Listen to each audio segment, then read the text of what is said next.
All right, hello. This is the second lecture on my analysis of the United States Civil War. It is the second of three. The first lecture, we proved how the myth that the United States Civil War was fought to free the slaves is unfounded. And this lecture, we're going to get into the real reasons behind the Civil War that drove the Civil War.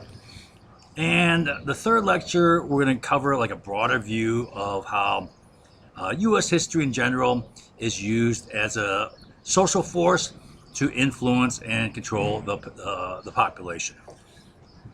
All right. So, uh, doing a quick review, the masses generally believe that the United States fought the Civil War to free the slaves. Or some people will say, no, no, no, no, I don't believe that. It was about states' rights. But if you ask those people, well, what state right were you talking about? They'll come up with nothing. They're like, you know everything. You know, they got nothing. The key state rights was slavery. That was a key battleground. That was a key claim by the South. Right? The North is trying to free the slaves. And that was a key efforts by the North to pacify and mollify the South by protecting and promoting slavery to avoid a war. All right. So this idea that the Civil War was fought to free the slaves, is that real or is it myth? It is absolute fairy tale myth. It is feel good bedtime story to help you snuggle in at night and feel good about yourself and your country. All right. So some of the proof that we went over, I'm not going to go in detail again, just kind of gloss over it. So first of all, if you think the North fought the Civil War to free the slaves, well, the North didn't start the war, right? And it was the South that started the war when there was no threat to slavery.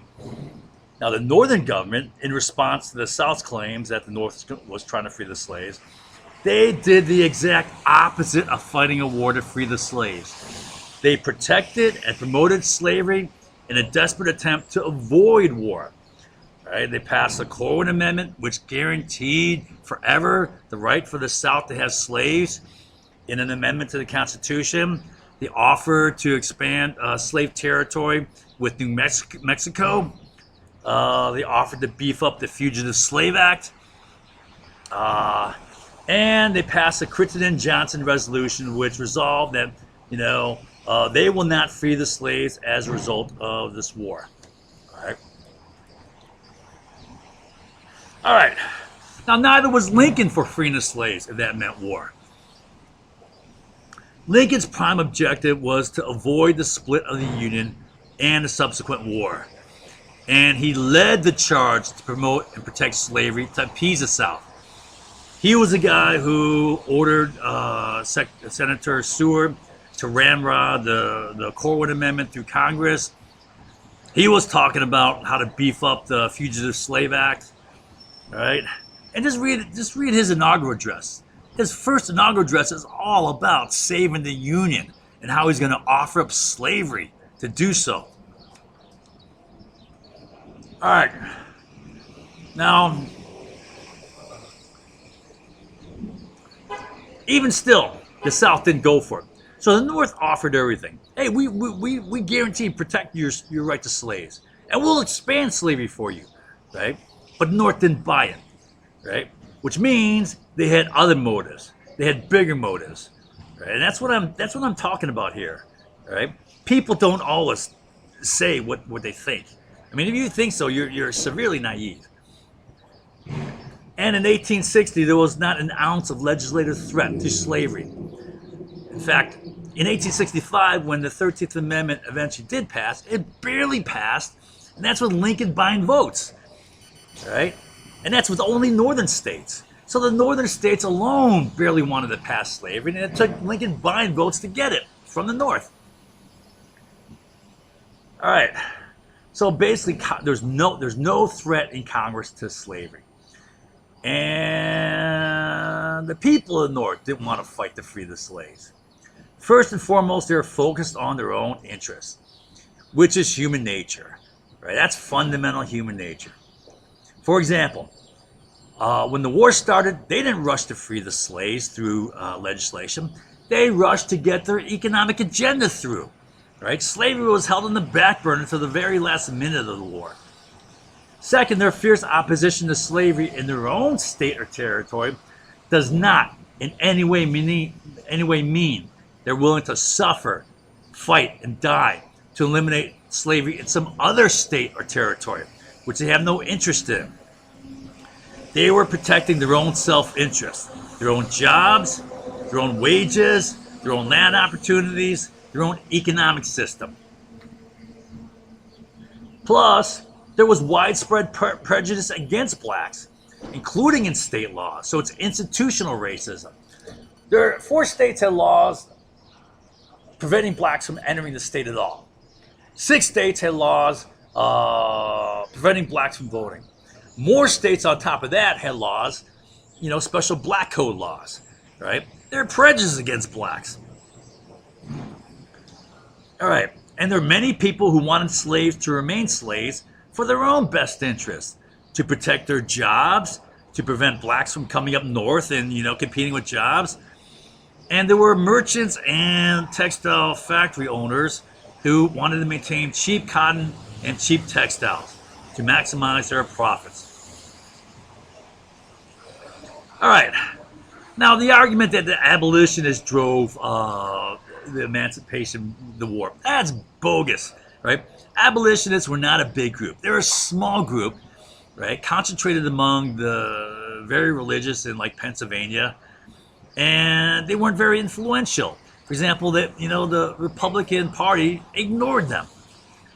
And most of all, they didn't even want war to begin with, right? And John Brown was not a major figure driving emancipation. John Brown is an exaggeration. John Brown was not a significant, he was an insignificant anomaly who did not represent the masses. Nor did he inspire a following. Plus, he had no impact in his trivial failed attempt at Harper's Ferry that lasted 36 hours, right? He killed 5 people and they were tried and hung. Big deal. Blown out of proportion. So also is Emancipation Proclamation blown out of proportion. It is not an amendment to the Constitution, which is the only thing that could end slavery, because slavery is written into the Constitution in 4 places. It wasn't even a regular law. It was simply Lincoln saying, our slaves remain slaves, but your slaves go free, because I said so. And that's good enough for you because we're at war. The Emancipation Proclamation was really a strategic move to undermine the Southern economy and thus undermine the Southern war effort. A move to increase manpower with black units and to shore up alliances with the slave border states. So each of these are strategic. The Emancipation Proclamation would have no lasting effect beyond the war, and that's why the Second 13th Amendment had to be passed. Right? I emphasize second because the first 13th Amendment was the Corwin Amendment. All right. Lastly, people are not as noble and self-sacrificing as they would like to believe themselves, right? That itself is a self-serving, feel-good thing, right? Here are some far more likely reasons why young men fought in the Union Army. 1, to preserve their union and save their country, right? Or to prevent the damn rebels from destroying their country. Young males being young are dumb and full of machoism, bravado, ego. They're too young and stupid to know the suffering and horrors of war. And biologists or physiologists would link that to the underdeveloped limbic system, which is your fear center, right? You're cautious, hesitant fear center in your brain, which is underdeveloped in use. They were too afraid not to go, right? Because army units were formed from communities, right? Because of that, for an able-bodied young man not to go when all the others, went to fight would be social and economic suicide. He would be an outcast. He feared being made the town coward, ostracized socially and economically. He feared the yellow stain on his back where everyone in public for the rest of his life. All right. Some wanted to go to fight to support the brothers and friends who were fighting. All right. I believe out of all these motives, this is the most noble. All right. Helping your buddies, helping your brothers. To win glory for themselves and make a name for themselves. Some did. Right? They thought, I'm going to be a hero. I'm going to come back with medals and, sort of recognition. And right. This is the worst motive for fighting. And people do this. All right. I mean, these people like this just disgust me. It's sickening. They're going to kill other people to boost up their ego and vanity. That is utterly sickening. All right. Now, I honestly don't believe that humanity is all that noble and self-sacrificing. I believe people are thoroughly self-serving, self-promoting, self-preserving, and self-deluding. Anything on top of that is really just a luxury, right? Right? And they're self-deluding to make themselves feel good. And these are reasons why people lie all the time. I mean, people think they're honest. They honestly do. But they don't realize how they lie all the time. I mean, they lie to themselves all the time. How they distort, pick and choose information, twist information to see it the way they want to see it, right? That suits them. I mean, that's all lies. But it's their truth. In their mind, it's truth. They construct their own reality, right, in extreme, bizarre ways to serve themselves, and it's truth. That's their truth. Right? So I say this. Are people really noble, or are they idiots?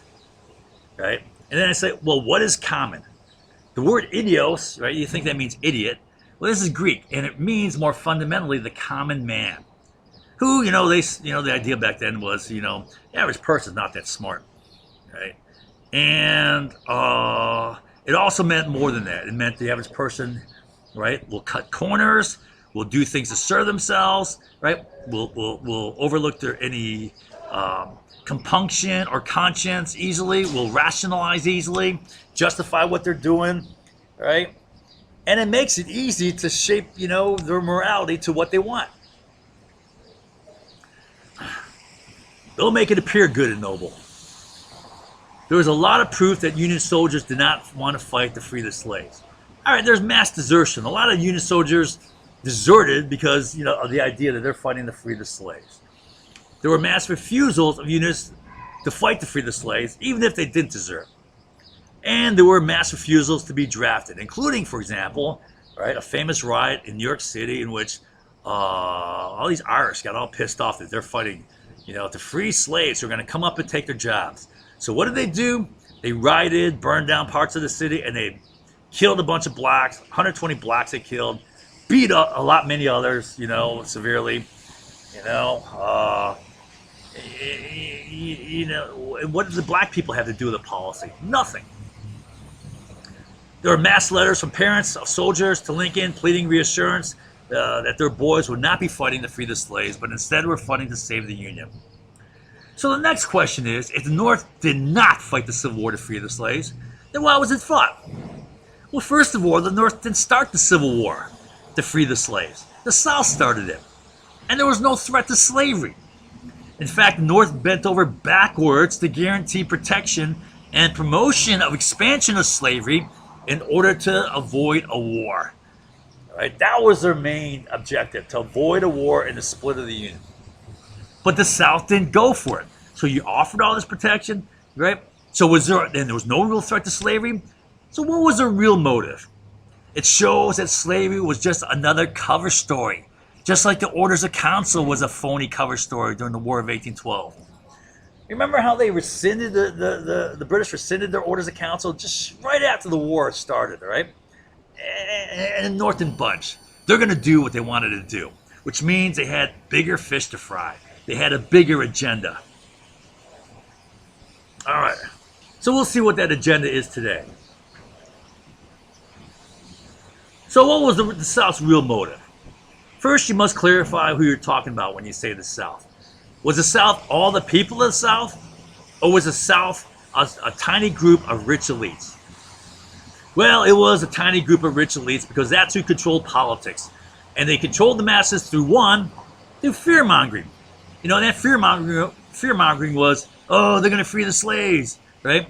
The only people you're better than, they're going to come and take your jobs and whatever, take your homes. And all right. And if that wasn't enough, in a lot of cases it wasn't enough, they controlled the masses through laws. Right? They got every single black or every single white person down there, every single white male down there to fight, right? One way or another. They had all sorts of different laws which, basically cornered all the whites to fight. All right. I can't remember all the laws, but I read about it once. All right. So my contention is the motive of the elites, the rich slave plantation owners, came down to money, right? It was all about economics. It was all about their material fortunes, boom or bust, and how that would be determined by national legislation, right? Now, to understand this, we first must examine the origin of the Civil War as it is rooted in the Industrial Revolution, which caused a divergence between the northern and southern economies, all right? So we'll examine that now. All right, so the first thing I want to examine here is, we're going to examine this chart. It goes this way, 1, 2, 3, 4, cuts across the 5 over here, 6, 7, down here, 8, and 9. All right, we'll start here. So the real underlying driving force behind the Civil War was the Industrial Revolution. All right. And the Industrial Revolution was the advent of machine production. Once you got machines producing, that greatly increased the volume of manufactured goods. And the thing about manufactured goods is that's where you make your money. Far greater wealth is generated from value added when you take a raw material to convert it into something usable, right, a finished product, versus primary product production. So let's take a look at that. All right, so here's the Industrial Revolution, roughly around the turn of the century, 1800 or so, a little bit before, maybe if you say the cotton gin, 1793, right? Here's an example of primary product. This is wheat grain, right? A secondary product is processed to one extent, and that would be like flour, right? And then a tertiary product is a finished product. Now this is where you make your money. You could sell grain for 30 cents a pound. You could sell flour for, let's say, 50 cents a pound, or maybe a little bit more, all right? But a cake, you make a lot more money in this, I've seen cakes on the internet going for $50, $55, all right? Birthday cakes like this. I mean, granted, you can go to the local Kroger's and get it for like $15, $20, right? But still, you're making a much bigger profit than this. Now, a more extreme example is comparing iron ore to a finished Bugatti Chiron, right? This car sells for $3 million a car, right? Now, it weighs about a ton. You take about a ton of iron ore, that's $89 per ton, right? So what I'm saying is, when you make a finished product, you're making far more money. This is where your profit is made. And this has been understood for a long time and was a cornerstone of mercantilist policy. All right. Okay, so what am I doing next here? So basically, we'll track progress in the Industrial Revolution here. The first stage of the Industrial Revolution was in textiles. That was the first commodity that was produced by machine, right? It actually began long before 1800. You had the fly shuttle come out in 1733, spinning jenny in 1764, water frame powered by water in 1769. Then you had the power loom, again powered by water, 1784. Then you had steam engine development going before this. Fossil fuels, coal, advances in coal mining. including steam engines to pump out water from coal mines, right? But the key development was a cotton gin in 1793. And the reason why is the bottleneck in the whole process of going from raw cotton to manufactured good was taking the seeds out of cotton balls, right? It was time consuming, it was labor intensive, it was a slow process, right? And it was a bottleneck, right? Now, once you got a machine to do that, that blew wide open the cotton textile industry. So it had a great increase in textile production, right? Which meant a great increase of cotton growing. And that led to the divergence in the northern and southern economies, including slavery. I mean, slaves were already being diverged already, but this made slavery big in the South, really big. All right, so in the North wanted value added, right? That's where you make your big bucks, right? And in the South, the combination of the advent of the cotton gin, along with the right climate, they just had the opportune climate for growing cotton. These were instrumental in shifting the South from industry towards king cotton. So prior to this shift, the North and the South economies were very similar. They were dominated by agrarian, agriculture, and with only a little bit of industries. But both had a little bit of industries. After that divergence, the South went hardcore agricultural with very few industries. So before we move on, I want to expand upon this divergence. There's more to it than just that. All right, so here's a more in-depth analysis of the divergence in the economic development in the North versus the South. Where's my cursor here? All right, there it is. Okay. All right, so factors favoring manufacturing in the North. One, there's abundant water power, all right, which was dominant, even up to the Civil War. It was about half of the factories are powered by water. And for those powered by coal, well, the North had abundant coal. Pennsylvania was chock full of coal. You had higher urbanization in the North, so you had a higher urban population, which is available for factory work.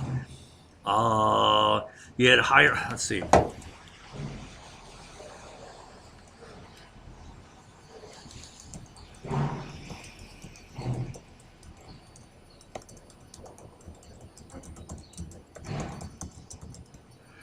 You had higher literacy and better education. In fact, public education started in Massachusetts,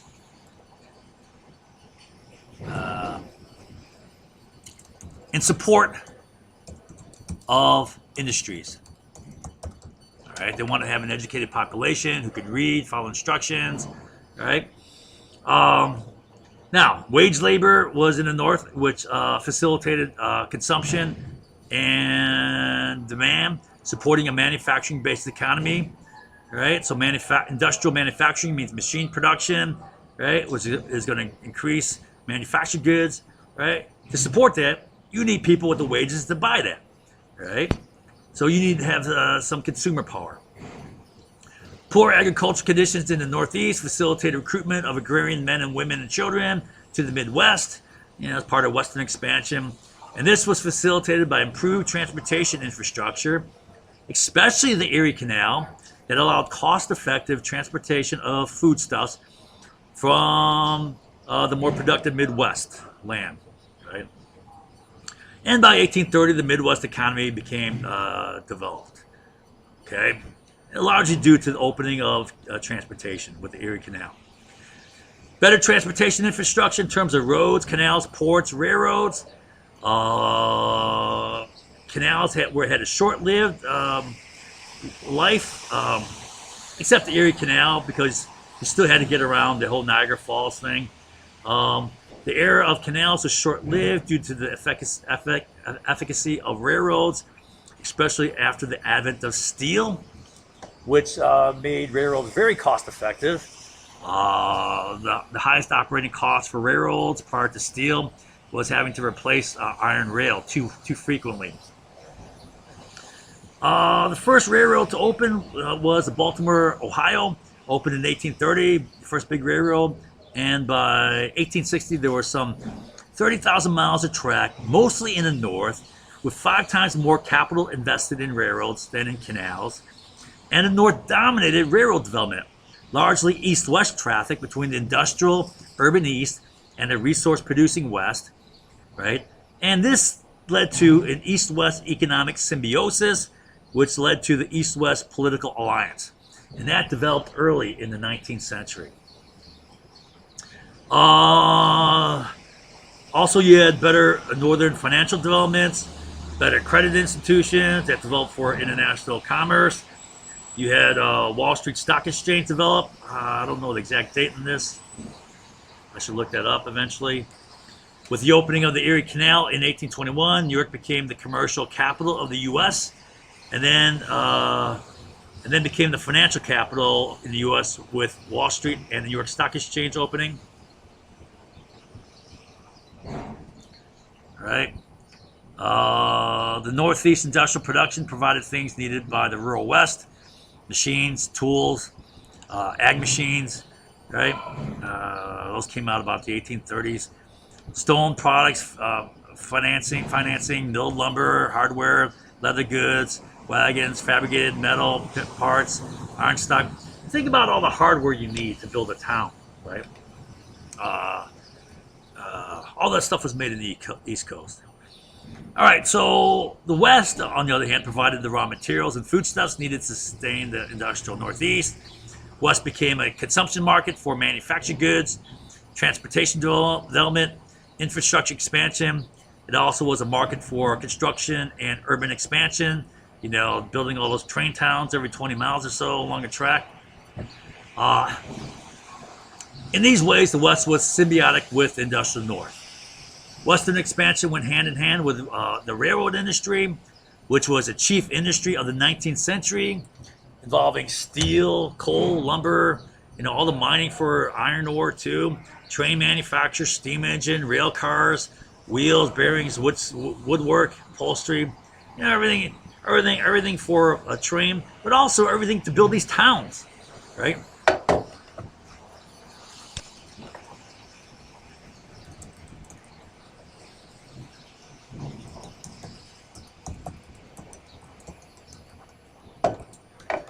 So it was a single big game in town, okay?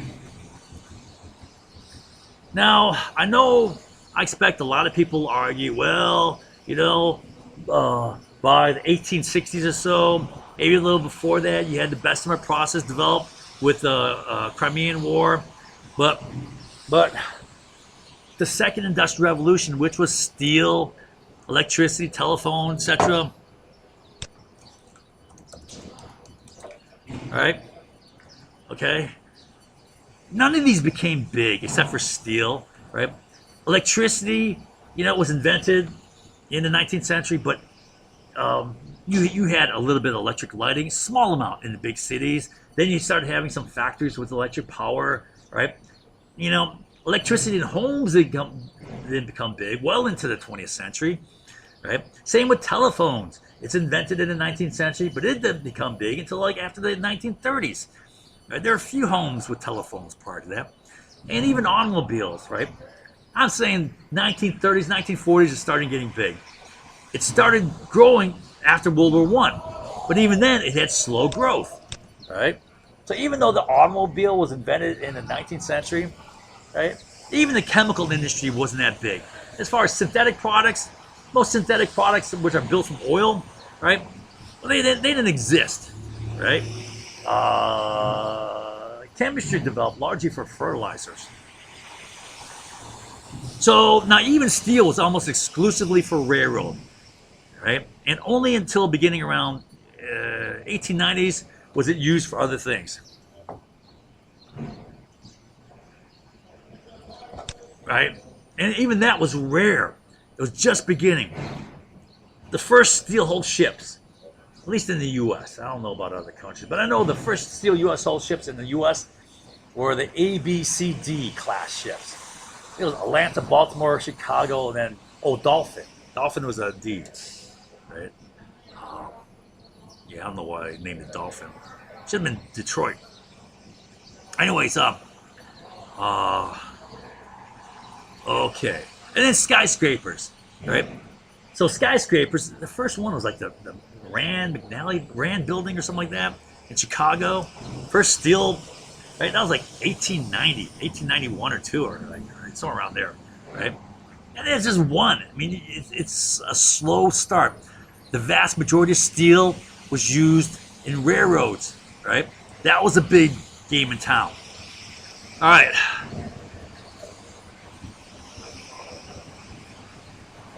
All right, so now let's take a look at the South. The economy became highly specialized, one-dimensional cotton, right?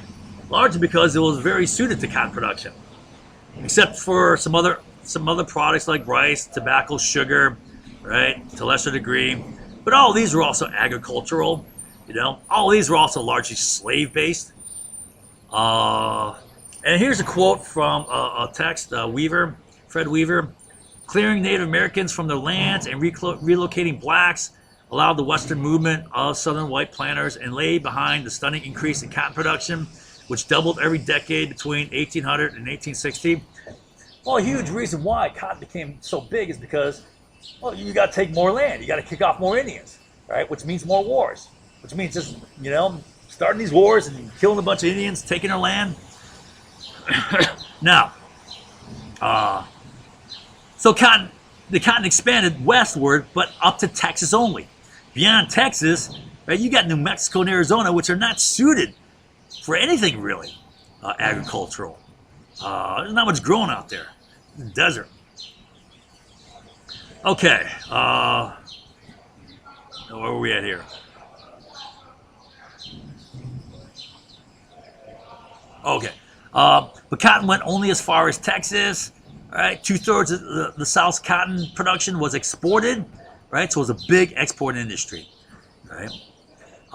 Where did the other third go? Well, to the north. The South didn't have much of any textile industry. Half of what was exported went to the UK. The U.S. dominated world cotton production, and in the South, cotton was king, but wealth flowed to a narrow few. The top 1% in the South were twice as wealthy as the top 1% in the North. Slave plantation owners were as rich as European kings. I mean, this is like the fabled wealth of the South. Well, the fabled wealth of the South never existed. It was only a tiny, tiny portion that were super wealthy. Everyone else was dirt poor. White people were about as poor as slaves. The dearth of industrial development in the South created dependence on import of manufactured goods, but this was largely driven by the dependence of the Southern economy on the export of primary products, mostly cotton, which increased dependence on importation of manufactured goods to maintain the balance of trade and recycle currency. Right? Tariffs would detrimentally affect the balance of trade, recycling of currency, which affects currency values and thus prices. But with the high dependence on import of manufactured goods, tariffs would also substantially cause inflationary pressures in the South, right? So they get whacked, but they mostly get whacked by it affecting their cotton trade. Right, so here's another quote. Most whites were poor, only sporadically involved in market activity. That's true in the South, right? The middling sectors of craftsmen, shopkeepers, and professionals were thin. They're few and far between. Even in the few cities where occupational ladders for upward mobility were limited in number and size, they're stuck being poor in the South. The planter aristocracy had little interest in public education, right? So the poor whites were kept ignorant, illiterate, and dumb. Lower expenditures on education and higher rates of illiteracy among even native whites compared with other regions, again reducing chances of upward mobility in the South, right? And keep in mind, that was where the North is where public education began. It was all focused upon, one, creating a more effective and productive factory workforce, and two, to better control the white population, right? To inculcate loyalty to the country and all that stuff, right? and suppressed industrial development. Okay. So the planetary aristocracy were also the political dominant. They ruled down there.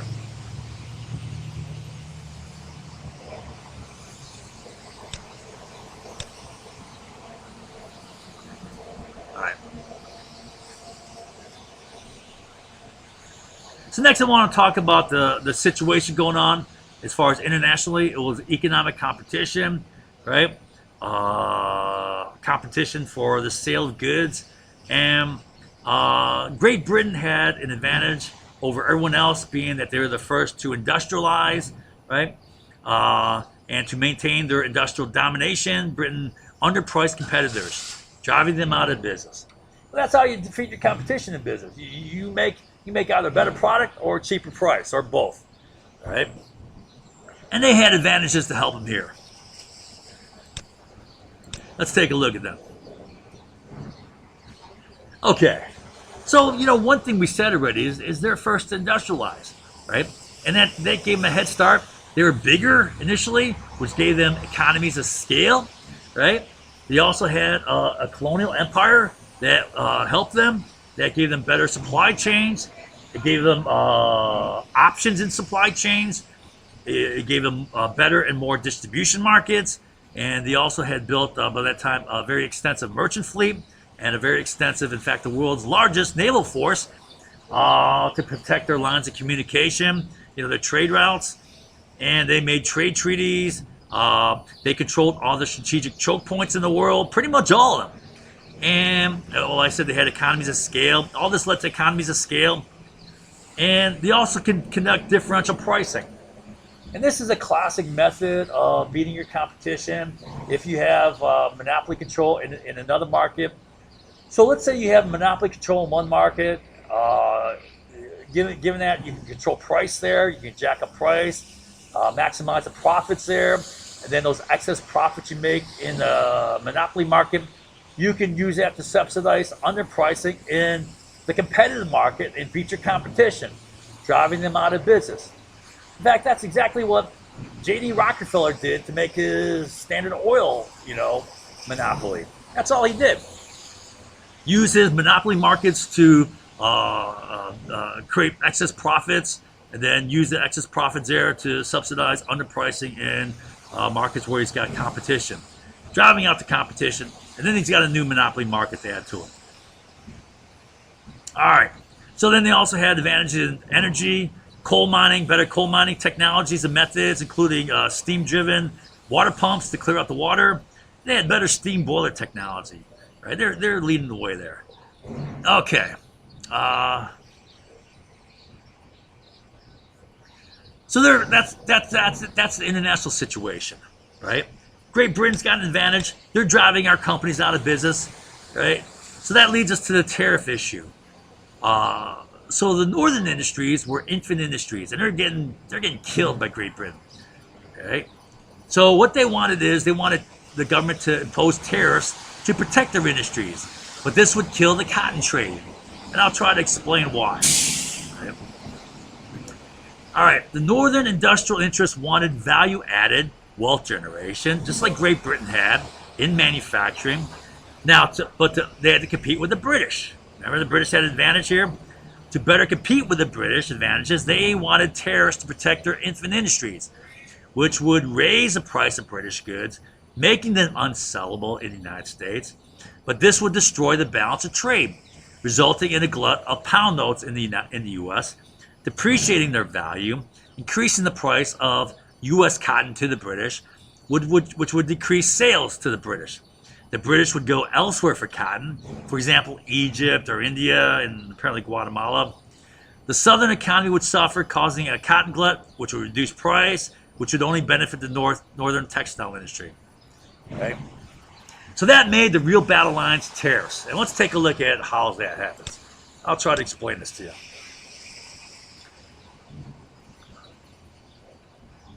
All right. Let's see. How am I going to explain this? Okay.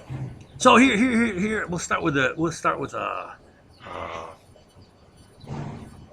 did this already. 2, 3, right?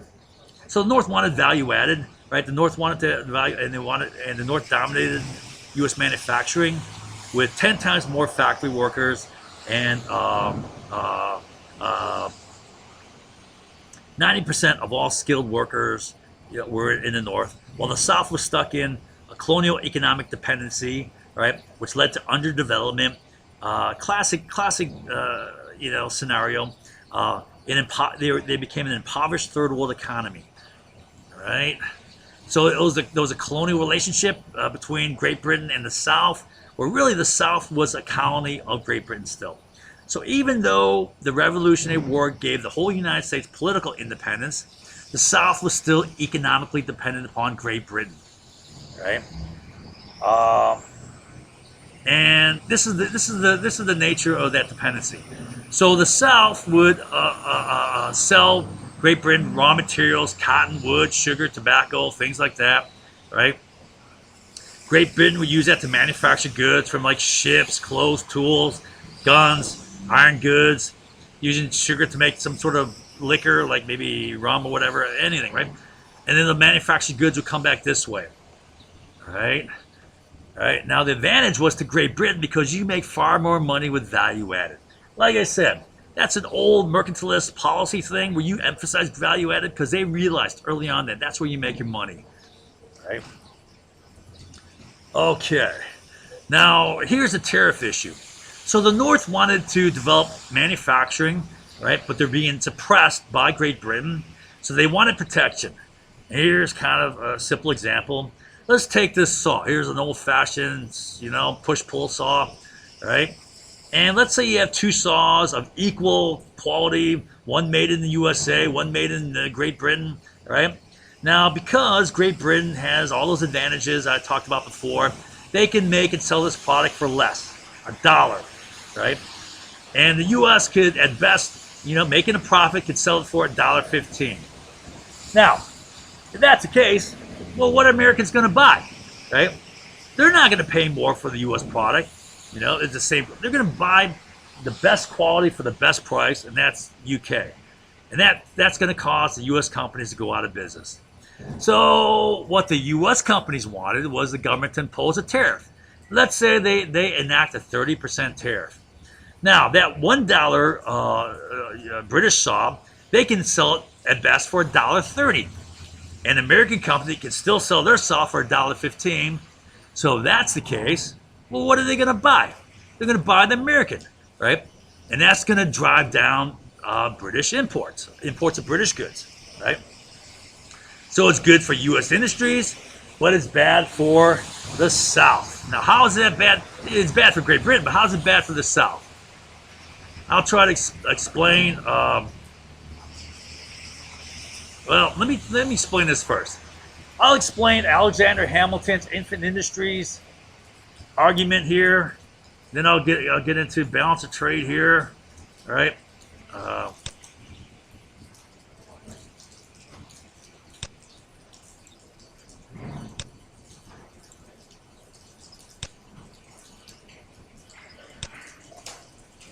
Okay. All right. So let's talk about Alexander Hamilton. All right. Alexander Hamilton. He was the first Secretary of Treasury. All right, and I think it was 1887, 1893 or so, about 6 years. All right. He came up with the infant industries argument. Recognized things early. Said U.S. infant industries need protection from advantaged British firms. Right. They have economies of scale. They have more developed steam engine, coal industries, for example, better supply chains, distribution markets within a vast colonial empire, so forth. Like all the advantages we talked about before, right? So our industries, in order for them to develop, need protection in tariffs. And then a German economist named Frederick List, he basically echoed what Hamilton said, right? He wrote a book called National System of Political Economy, and he said that the United Kingdom, with their industrial and commercial advantage, used free trade to maintain trading nations as colonial dependents. Right? For example, the South and all their colonial, empire. Right? and providing their industries with cheap raw materials while serving as markets to purchase British manufactured goods, all to the advantage of Great Britain. This then would hinder the industrial development of the trading nation and thus pauperize those countries, right? This is classic example of, what happens in a colonial, relationship. And about 50 years later, J.A. Hobson would echo the same thing, a British economist. And then Lenin would write his book Imperialism based on J.A. Hobson, right? So really, Lenin's only saying a lot of the same stuff that Alexander Hamilton said, okay? And in this manner, slavery or cotton in the South kept the South as a backward, impoverished, third world economy, a colonial dependency, an economic minion of Great Britain. It impoverished the southern masses while making a few slave plantation owners super rich. That resulting in a big disparity of wealth, which weakened consumption power of the masses, which then stunted industrial and commercial development of the South. Industrial means machine manufacturing, which means mass production. You can't have a mass producing finished goods, economy if no one has the money to buy it, right? And that, a lot of people think that's one of the problems that's happening today. There's too much disparity of wealth, right? Yeah, I'm not for, leveling things like in communism, but maybe more tax breaks for the middle class, lower middle class, instead of giving it all to the top, right? All right, you want to expand consumption power. All right. Okay, so let me explain this. Now this explanation is basic macroeconomics, right? It's nothing magical, right? It's very fundamental. I mean, and one example is, if you have a current accounts deficit, current accounts being manufactured goods going back and forth, whatever, like Chinese goods going to U.S. money going over there, right? Right? So that's a current account deficit. If you have a current account deficit, you got to balance that with a capital account surplus. It's that simple. There's no other choice, right? So in the case of modern China, we have a deficit of goods, right? More Chinese goods are coming over here. Our money's going over there. To balance that, China's got to send money back over here. They're investing money. Now that's a capital account surplus for the U.S., right? This has its benefits, actually, as far as capital availability and interest rates. Capital account surplus, or what's going, if you don't have this, the exchange rate is going to be whacked, right? And that's going to whack the price. That's going to whack pricing. You get a big pricing problem. So let me try to explain this. I'll explain it with this here. So British pound notes. Well, the British have a textile industry, cotton textiles, but they need to buy cotton, raw cotton. So they take their money, British pound notes or credits, whatever. It's the same thing. It doesn't matter if it's pound notes or credits in the books, right? It's all IOUs. In fact, money essentially is an IOU, right? Okay. It's a promissory note. Just like bonds are promissory notes, right? Now, so British send their pound notes to the U.S. to buy cotton. So British pound notes come over here, exchange it for whatever currencies in the South. I don't know what they used back then, right? Say it's dollars. I don't know if they use dollars. And then with that currency, they buy cotton. The cotton shipped back to England, and the British use that to make textiles. And with the textiles, they make more money, far more money than what they're buying here, right? Because they're getting value added. All right. Now, if the U.S. enacts a tariff, right? Well, then we'll see all these pound notes. So all these pounds are coming over here, buying cotton, buying more cotton. Now, some of that money is going back, right, to buy British goods, right? Because the southern economy has no manufacturing, right? Barely no industries, right? So money's going back. But if you enact a tariff, well, no one's buying British goods because it's too expensive. So those pound notes keep piling up. Britain's got to buy cotton, right? But pretty soon and pretty fast. I mean fast. You could probably talk within a half year, maybe a year. You got a big currency problem, right? So now you got all these pound notes piled up over here, and it's not being used for anything. It's not being used to buy British goods because they're too damn expensive. right? So the value of this money goes down, the value of pound notes. And you could say the supply goes up here. So relative to US dollars, right? Right? The value of pound notes goes down. The value of dollars goes up. All right? Right? And for one thing, with pound notes worth less value, um, uh,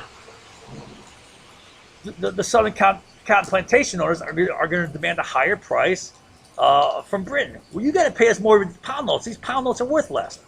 So then, Britain's that prices Britain out of the market here. The price of American cotton goes up, so they go elsewhere. They go to Egypt. They go to India. They go to Guatemala. Apparently, I mean Egypt would be the ideal one, right? Because you just got a short jump through the Mediterranean, right? At this time, the Suez Canal wasn't built yet. That was built, I think, built in '67 after the war. You had to go all the way around to get to India, right? Okay.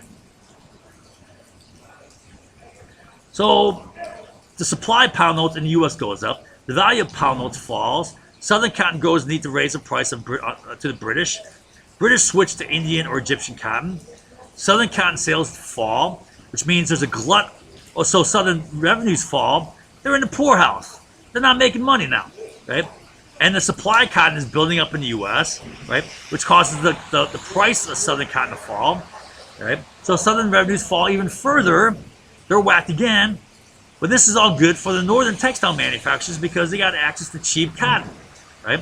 So this is going to double benefit the North. It protects their industries, plus it gives them cheap cotton. But it's going to double whammy the South. They're going to lose cotton sales, right? And prices are going to fall, right? Also, that's going to cause inflation in the South, right? The cost of manufactured goods imported from England is going to go up, right? And then as far as Great Britain is concerned, well, they're going to have a currency shortage problem. See how they're being depleted of currency, all right? Right? You have a shortage of capital, that's going to increase interest rates.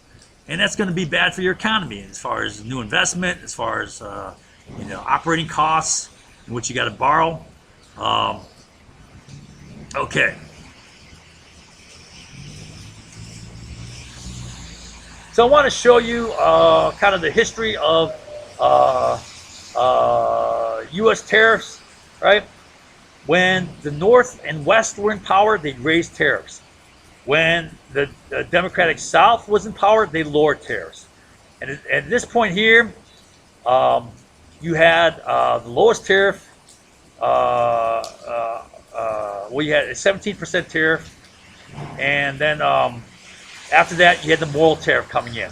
And this was the Republican era of high tariffs, right? And this is the Republican-dominated Congress. That whole era in the last quarter of the 19th century was dominated by the Republican Party, largely. All right.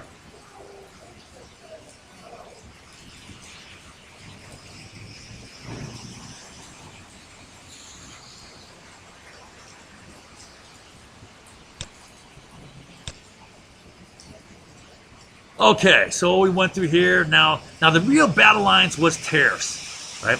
Tariffs would benefit the North and they would kill the Southern economy.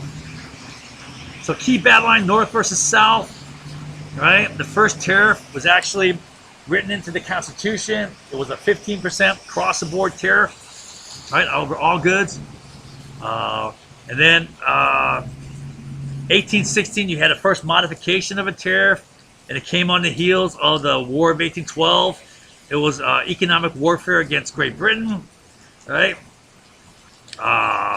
For a war that actually we started, right? It boosted the tariff up to 25%. So a slight bump in the tariff. Let's take a look at that. So the 1860 tariff was actually supported by North and the South, right? And this is the only increase that was, right? All right, so one of the reasons for this is for the Southern support. The South supported the 1860 tariff from a 15 to 25% increase. One, it wasn't that big of an increase, 15 to 25%. Two, there was a budget deficit. All right, and they figured, well, we'll get more revenue this way. The only way for the government to get revenues back then was through import tariffs. It wasn't, income tax. It wasn't corporate tax. It wasn't any other type of tax. It wasn't sin taxes. Nothing, right? No other taxes other than import tariffs, right? So they had to get money to pay for the deficit. And then at the same time, Great Britain was aggressively dumping goods, right? Which is differential pricing. Remember we talked about that? How you can subsidize underpricing with your monopoly markets, right? Plus, there was border conflict with Great Britain. Great Britain still grabbing like parts of America, especially in the north in Canada and the whole border area, but also in the south, Louisiana, Florida, especially like remember the Pensacola area. I mean, they just kicked out the what was it, 1814? They kicked the British out of Pensacola. Had a big fight there, right? And then the Southern support for this ended with the 1819 panic, which saw the rapid fall of cotton export and prices. All right. And then after that, the big tariff battles began. Okay, so let's take a look at that. Let's see how much power I got left here. 50%. All right, so next big tariff was the 1824 tariff, and it was instituted by the Northern and Western Alliance. Right, they dominated both the House and the Senate, and they passed the high tariff, 50% tariff. Right, and this is when the real big tariff battles begin, because this killed the Southern cotton industry, which killed the Southern economy. Right. And then in 1828, the Northern Western Alliance went even further and passed what the South called the Tariff of Abominations. Roughly 65% high tariff, right? And that killed the Southern economy, right? Then in 1832, there was a reduced tariff. It was going to reduce it to about 32%. And it was passed to mollify the Southern outcry, kind of appease them, to assuage them, right? And then they also said, hey, well, after 10 years, we'll drop it down further to 20%. We promise, right? So that was kind of like a compromise, right? The promise in the future, drop it to 20. So, okay, we'll go for it if you promise, right? But South Carolina wasn't mollified, right? They weren't appeased. So they threatened secession. They threatened not to pay the federal tax, right? And they took action to defend Charleston Harbor. They took military action to defend the port of Charleston from federal closure, right? And that's the very same threat that initiated the Civil War, right? So it's interesting. So essentially, the Civil War could have started 30 years before, right? With this thing here, right? And it all started similar to Fort Sumter. Let's take a look at it. So here, Fort Sumter, the battle that kicked off the Civil War, it was like April 12th or so of 1861, right? You had the Confederates bomb with these mortars, big mortars, boom, right? Bursting shells, explosive shells, hitting the fort. And so why did they attack the fort? Okay, well, same situation as in 1832. Let's say 1832, here's South Carolina. They say, screw you, North, we're seceding, right? We're not paying this damn tax, we're seceding, right? Now, North says, you can't do that, right? You threaten if you do that, you threaten the whole Union. No one else is going to pay these taxes. Everyone else is going to do their own thing. So the North has to fight, right? Now, does the North have to invade every inch of South Carolina? Do you have to invade every farm, every plantation? Control it? No. All they got to do is shut down one key choke point. South Carolina's economy is largely cotton export. Out of that, it's export of something else, right? Sugar or tobacco, right? But it's an export-based economy, right? And the main port was Charleston. You shut that down, you shut down their economy. That's their bottleneck, right?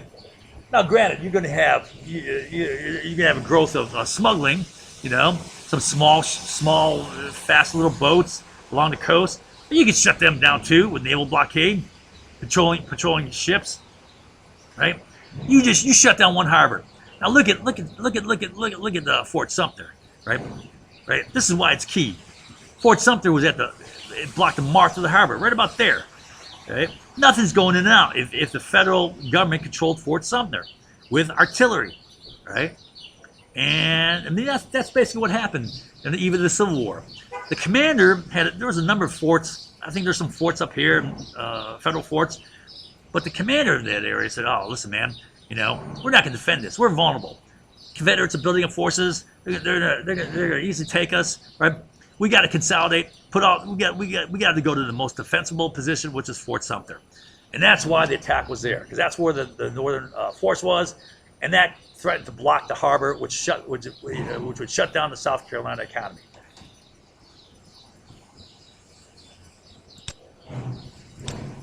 All right, so that almost happened back then. Fort Sumter, okay. Now, in 1842, the long-awaited 10 years came, so it's going to drop to 20%. But almost as soon as that happened, right, the northern-controlled Whigs immediately, right, passed a 40% tariff, right? So you can imagine how pissed off the Southerners were, right? They've been promised for 10 years to drop to 20%. As soon as it happens, it's jacked back up to 40%.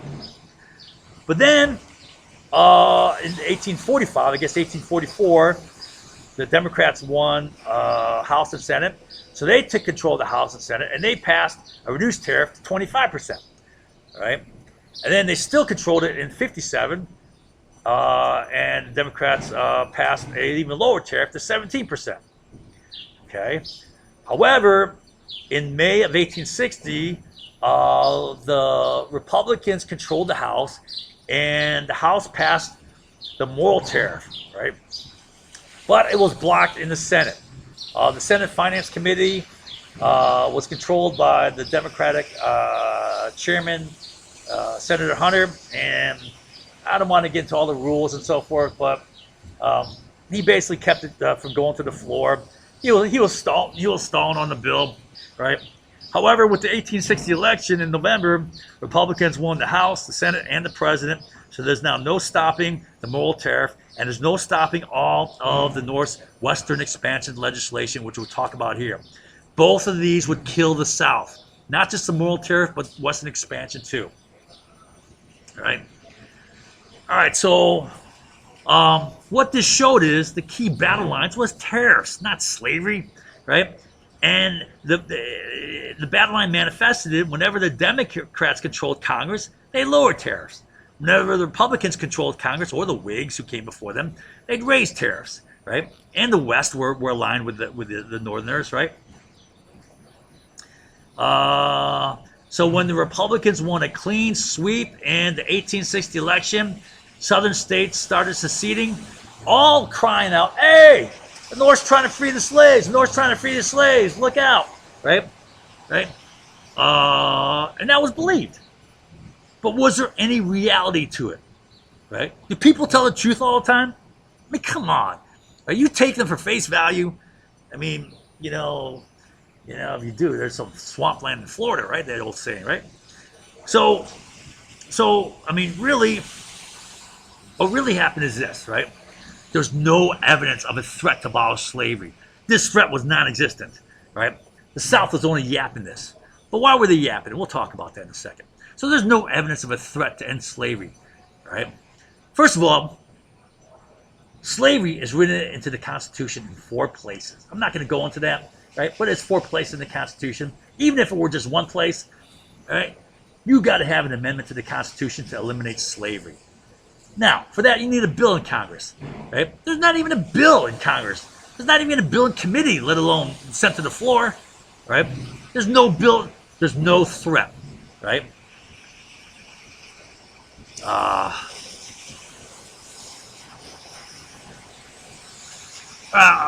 This is a little out of order, but the abolitionists weren't a threat. Abolitionists were a tiny group centered mostly among the religious in the Northeast, largely in Pennsylvania, right? And they had little political influence. The Republican Party ignored them, and plus they didn't want war anyways, right? They're not going to push a war. They don't want war. And then John Brown. He was an aggressive type, but he was an anomaly. Let's take a look at John Brown real quick, right? Here's John Brown, right? Pretty scary looking dude, right? Um, they had a Harper's Ferry thing in October '59, right? Right. He was a single crazed fanatic with only 18 men with him, right? And he rampaged for 36 hours, a day and a half. Wow, that's big, right? And he tried to take Harper's Ferry, the armory there, right? He killed 5 people and was tried and hung for that, right? It was done and over, right? So John Brown had little lasting effect, right? So let's take a look at his background. John Brown was a radicalized product of the Bleeding Kansas incident that occurred before. I'm not sure exactly when that was. That was after the Kansas-Nebraska Act, right? Where so slavery's allowed in Kansas, right? And people cross the border, try to force slavery there. There's a big fight in Lawrence, Kansas, right? It was bloody, and you had these border ruffians come across, right? And then this really pissed off John Brown. After this, here's a quote: John Brown demanded the spilling of blood for blood. He's like blood for blood. So that's what radicalized him, right? It was more the bloodshed of Lawrence, Kansas, than it was I'm gonna free the slaves, right? And again, they're looking out for their self-interest. At best, John Brown was a headline for a day, right? He didn't have a big movement. He didn't have a following. He didn't create a movement. More likely, he was a fast-fading news article, that people may have read, may not have read, right? So why is it made such a big deal of? Again, I believe this is another bit of history, It's social reality's effect on history. What dominates is what everyone says. Everyone says it. Everyone repeats it because everyone's saying it. So they repeat it, right? And no one thinks individually. No one thinks independently. No one does critical thinking, although they all say, I'm a critical thinker. I'm a smart consumer of information, right? And they just take social reality all the time, right? They do none of their own research independently. They don't question things. They just accept it. People say, no, that's not me. That is people. I tell you what. All right. So that's John Brown. Now, I'm gonna get this with this. I'm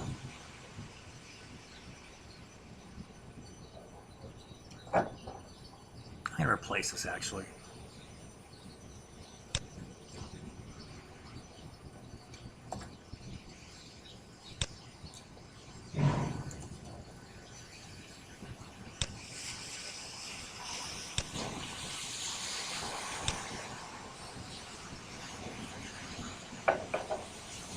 All right. Now, even if there was no bill in committee, let alone on the floor, and even if there was no political will to vote on such a bill. For example, in 1865, with the Civil War already raging for 4 years, all right, they finally voted on the Emancipation the Emancipation Bill, right? And it barely passed by only 2 votes. And that's only northern states voting, right? And that's with Lincoln having to buy votes. Right, we'll talk about that real quickly. So Lincoln has to buy, it barely passed. So here's a quote from Doris Goodwin, kind of a popular book now on, Abraham Lincoln. He quotes Lincoln, or what it said of Lincoln, quote, "Remember that I am president of the United States, clothed with immense power, and I expect you to procure those votes." What does procure mean? Buy those damn votes. It was clear to his emissaries that his powers extended to plum assignments, pardons, and campaign contributions. This is all payoff stuff, and government jobs for relatives and friends and faithful members. Brooklyn Democrat Moses F. Odell agreed to change his vote when the session ended, and he was a lame duck. Session ended, right? He was given the lucrative post of Navy agent in New York. So in this case right here, here's an example, right? November 1860 election, he's voted out of office. In a couple months, he's going to be on the street without a job. So Lincoln says, hey, you're going to be out of job. You need scrounging for work here pretty soon. Tell you what, you vote for this, I'll give you this fat Navy agent in New York, right? So, Just think about it, right? I mean, this is one case. This is not just a salary job, man. This is ripe for corruption here, right? Government contracts, Navy contracts, right? Kickbacks, all sorts of stuff here. And you can make a bundle as a Navy agent in New York, right? Back in that day. So Goodwin is saying Lincoln had to use flagrant bribery to buy enough votes to pass the 13th Amendment. He bought votes, and it barely passed, right? What does that mean? Man, the North itself barely wants to free the slaves, right? Don't tell me they're fighting to free the slaves when they barely want to free the slaves, right? And that's with Lincoln buying votes. Now, if you had the southern states there, there's no way it could pass, right?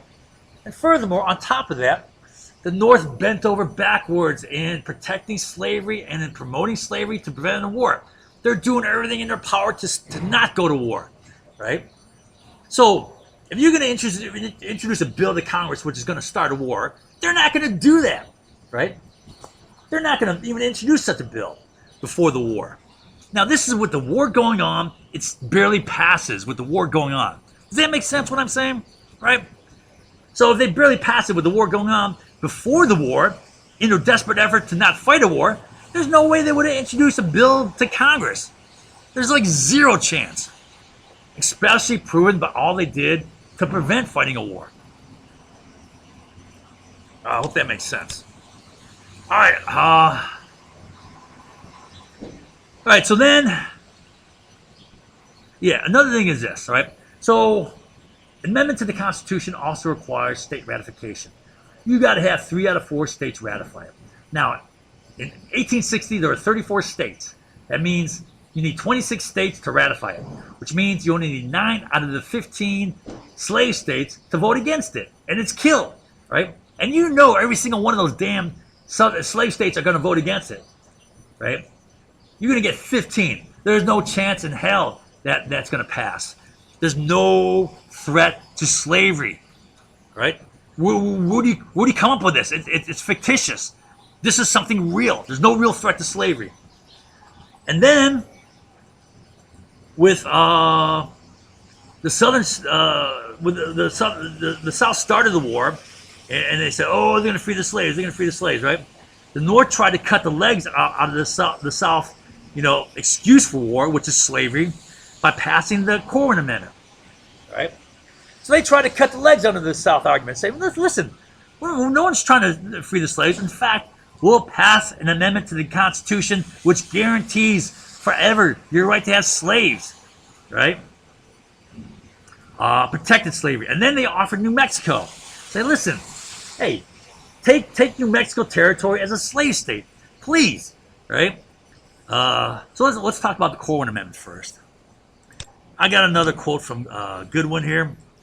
So Goodwin indicates that Lincoln was the originator of the Corwin Amendment, while as president-elect before he was inaugurated in December, Lincoln instructed Senator Seward to introduce an amendment that resolved, quote, "The Constitution should never be altered so as to authorize Congress to abolish or interfere with slavery in the states," right? Now, as I said, the Corwin Amendment was basically written a little differently. It was written with more euphemistic, like the Constitution, right? To not include slavery when it's actually talking about slavery, right? Which is, it's how people are bullshit, right? Right? They don't want to say what they're really doing. So we don't have slaves, but it's all about slavery. Lincoln also proposed a bill that would repeal all states' personal liberties that contravened the fugitive slave law, right? So basically what that is, that's taking away states' rights, right? Now, what's he doing? Is he taking away state rights from the South? No! He's guaranteeing state rights from the South. He's taking the states' rights away from the North. Well, how about that, right? He's taking away states' rights north to, have legislation that contravene the fugitive slave law, right? All right, I'm going to write that down here.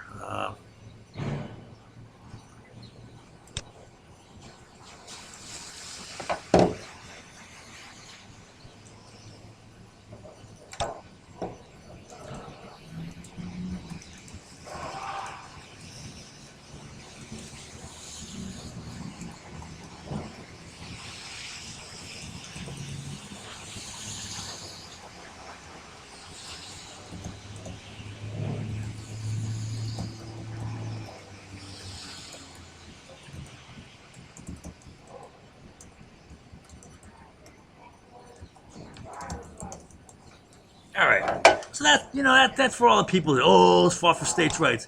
Well, what the hell? He did the exact opposite. He enforced Southern states' rights and weakened Northern states' rights. That's the opposite.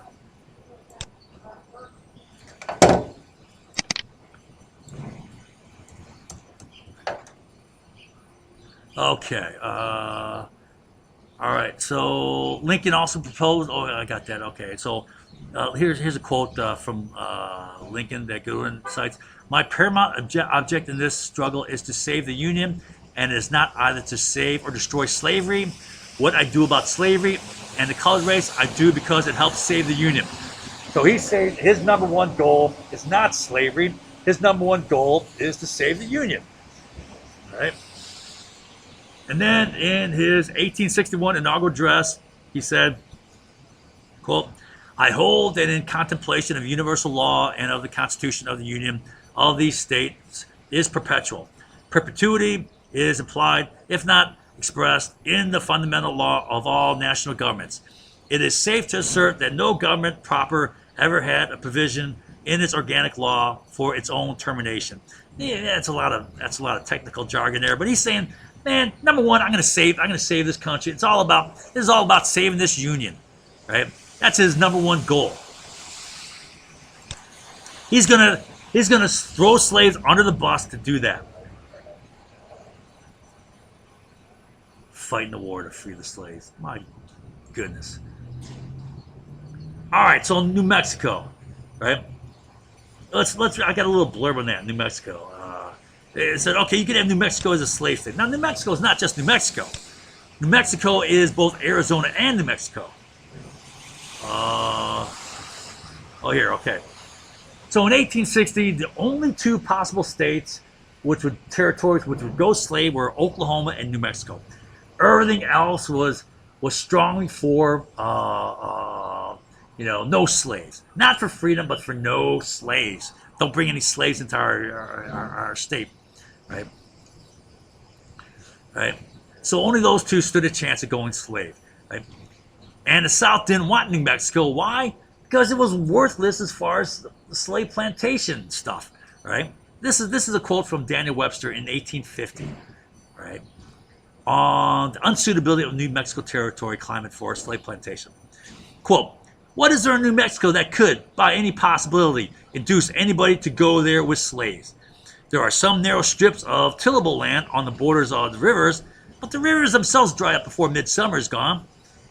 And all that people can do in that region is raise some little articles, some little wheat for their tortillas, and that by irrigation. And who expects to see 100 black men cultivating tobacco, corn, cotton, rice, or anything else on the lands of New Mexico, made fertile only by irrigation, right? They didn't have a lot of pumping back then. Let's see. Well, I don't know. Right? You'd have to pump, right? You had to dig deep for that. I think that's an Oligala. I don't know. I'm not sure what water they have, what groundwater they have out there. But all right. So then you had the Crittenden and Johnson resolution also, right? And that vow said, we resolve that we're not going to free the slave as a result of that war. What do I say on that? Okay. Crittenden and Johnson resolution, all right? The war will not free the slaves. And the purpose of this is to get the northern public behind the war, right? And to get the border states to support the war, right? Okay. And then another bit of evidence is there was no vote for emancipation until the very last hour. It took until January 31st of 1865, just before the war's ending, right? Right? Not the start of the war. So if you think that the war was fought to free the slaves, you think the North started the war to free the slaves? Nah, right? You think that once the war started, they'd rush to free the slaves? Nah, right? The first thing they did, they rushed to do their economic agenda. All these bills here, all this legislation passed was part of their a unified economic program, right? So this is what they rushed to do. And this shows human nature, right? They're totally self-serving. They're about getting their own interests in. Evidence of the real motives, which wasn't slavery. Now, on March 2nd, the same day that the Corwin Amendment was passed, the Morrill Tariff passed the Senate. Morrill Tariff, right? That was signed by, who was it right before? Was that Buchanan? It was signed by the president right before Lincoln. Signed the same day. He was for the tariff, right? Now, Lincoln was inaugurated on the 4th, right? Passed the Senate. It already passed the House in May of 1860, right? Okay. So then you had, next thing was in February of 62, right, you had the Legal Tender Act, right? For the first time in a long time, you got a national currency. All right, we'll talk about the importance of this later. Then they passed the Homestead Act. That's free land. Anyone who wants it, stake your claim. 160 acres free. You get it free if within 5 years you show that you have improved that land. All right. July 2nd, you had the Pacific Railway Act, right? Financing for 3 transcontinental railroads. This is all about the Western expansion economic agenda, right? Then you had the Morrill Act, which was a land grant college act, right, for the scientific utilization of resources, better resource utilization, conservation, right, better animal husbandry. But there's also teaching knowledge for, engineering, transportation, construction, roads, bridges, canals, trains, and also for mining, getting minerals, right? Then you had the National Banking Act. I think one of the land grant colleges was the Colorado School of Mines, I believe. I can look that up, but anyways, National Banking Act. For the first time, we got a national bank since it was allowed to. What is it called? Andrew Jackson allowed it to die back in like 1832. Right. Okay. So the key thing is the Civil War unleashed Western expansion economics, which was the engine for the economy for the next 25 years after the war, next 30 years, right? Okay. So what I'm saying is, right, there's no threat to slavery, right? And there's no evidence they rushed to free the slaves. They rushed to get their economic agenda across, right? So what I want to point to next is the real political reality going on. This is a driving force because political power meant power over legislation. Power over legislation meant power over controlling economic policy, which was about your economic fortunes. Boom or bust, right? One or the other in this case, right? Over the issue of tariffs, but more. Western expansion economics was about wealth and opportunity developing in the North, which is going to draw more people, which is going to be more demographics, which is more political demise for the South. I mean, they're done as it is. I'm going to show you here. The South recognized that they were done. It was game over. The only hope was to check out. All right? So that's what I'm going to show in this section here. Oh, where's my cursor? There it is. All right, so all right. So now, what was happening was between 1840 and 1860, there was a slug, a big chunk of European immigration into the United States, right? Also some Asians, but Asians didn't matter because Asians weren't allowed to vote. Asians weren't allowed to get naturalized. But it was Europeans, right? That was important because they were allowed to vote. And out of those immigrants, 9 out of 10 went to the North, not to the South, right? So let's take a look at, let's see, what am I saying here? So by the demographics by 1860, there was almost a 2-to-1 ratio, northern to south, right? Double the population in the north, and in the south, that's slaves included. And slaves were only counted as 3/5 of the vote in the Constitution. That's the first place it occurs in the Constitution, the 3/5 rule there, right? All right, now that means that you got more power in the North for the House of Representatives, because House of Representatives is based upon demographics, right? Population size. All right, so let's take a look at. All right, so here is a chart of immigration into the United States over the years. Here's 1840. Here's 1860. You see how they got that big bump there, all right? Well, what does the census data say? Census data says that between these years, right, 9 out of 10 that went to that came to America went to the north, right? Okay, right? Why? Because there's opportunity there. That's where the opportunity was, right? So what are some factors behind this big bump here? Well, right, you had one factor was Britain during this era, like mid 1840s, relaxed their immigration restrictions, like they relaxed their Navigation Act, right? They're trying to go to more free trade. Why? Because they had the advantage in manufacturing, and it benefited them to have free trade because it would increase it would lower the cost of raw material imports. So they relaxed things, right? They relaxed immigration restrictions so people can leave the country, right? That was a relaxation of mercantilist policy, right? Allowing skilled workers to leave the country. And then you had also the Irish potato famine in 1845, right? So they're like, man, we don't have food, we better leave. And then you had pandemic, European revolutions spread throughout Europe, but largely centered in Central Europe. You know, all the German principalities, including Prussia and Austria, and then you had Austria there too, and maybe like Czechoslovakia, that area, right?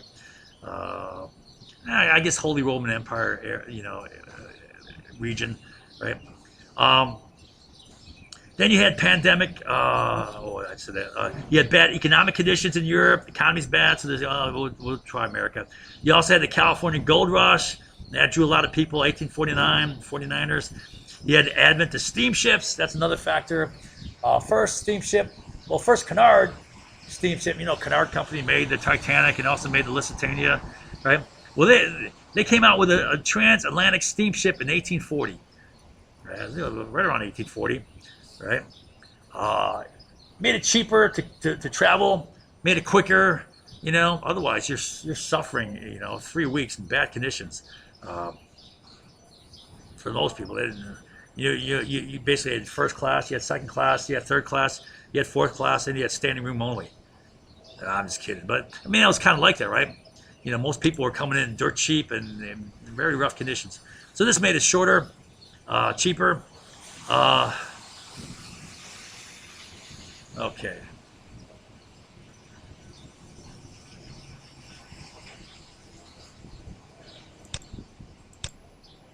That's one thing. Okay.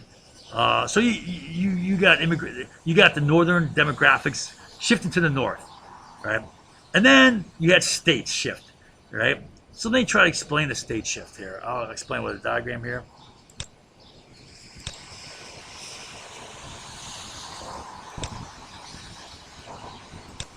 You know what? I'm gonna take a break now. My battery's about dying. I gotta recharge. Okay. All right, I'm back. Yeah. So as far as demographics, shifted way to the north, 2 to 1, and that includes slaves. And slaves are only worth 3/5 of a vote of representation. Right? Now, that's the House of Representatives demographics. As far as statehood, that's shifted towards the north also, with the last 4 states all going free, which means 8 more senators for the north. All right, and let's take a look at what happened basically. All right, so this is the start of our country here, 1887, right? And roughly they try to maintain a balance.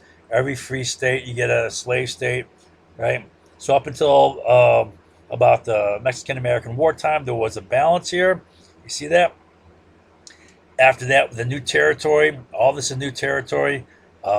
Texas went slave, right? and California was admitted in 1850 as a free state. The next four states to go, well, Minnesota, Oregon, and Kansas would all go free, right? Minnesota, Oregon. So now you got eight more northern state, which means four more northern state, which means eight more northern senators, right? That's distorting the balance. And while the Civil War was going on, Nevada would be admitted as a free state. That's 10, right? So it shifted to the north. Yeah. All right. Okay. Now, the South had succeeded in gaining every chance to get slaves in the North. All right. But they ran into the stone wall of popular sovereignty. Okay. Due to slavery, going to steal jobs in the North, drive down the wages, steal land opportunities, and steal disposable income needed to drive a manufacturing industry-based economy. All right. So let me show you this real quick. Here's a short history. All right. The first big compromise was the 1820 Missouri Compromise, and basically what it said is there'll be no slavery in the Louisiana Territory north of the southern Missouri border. And let me show you what that means.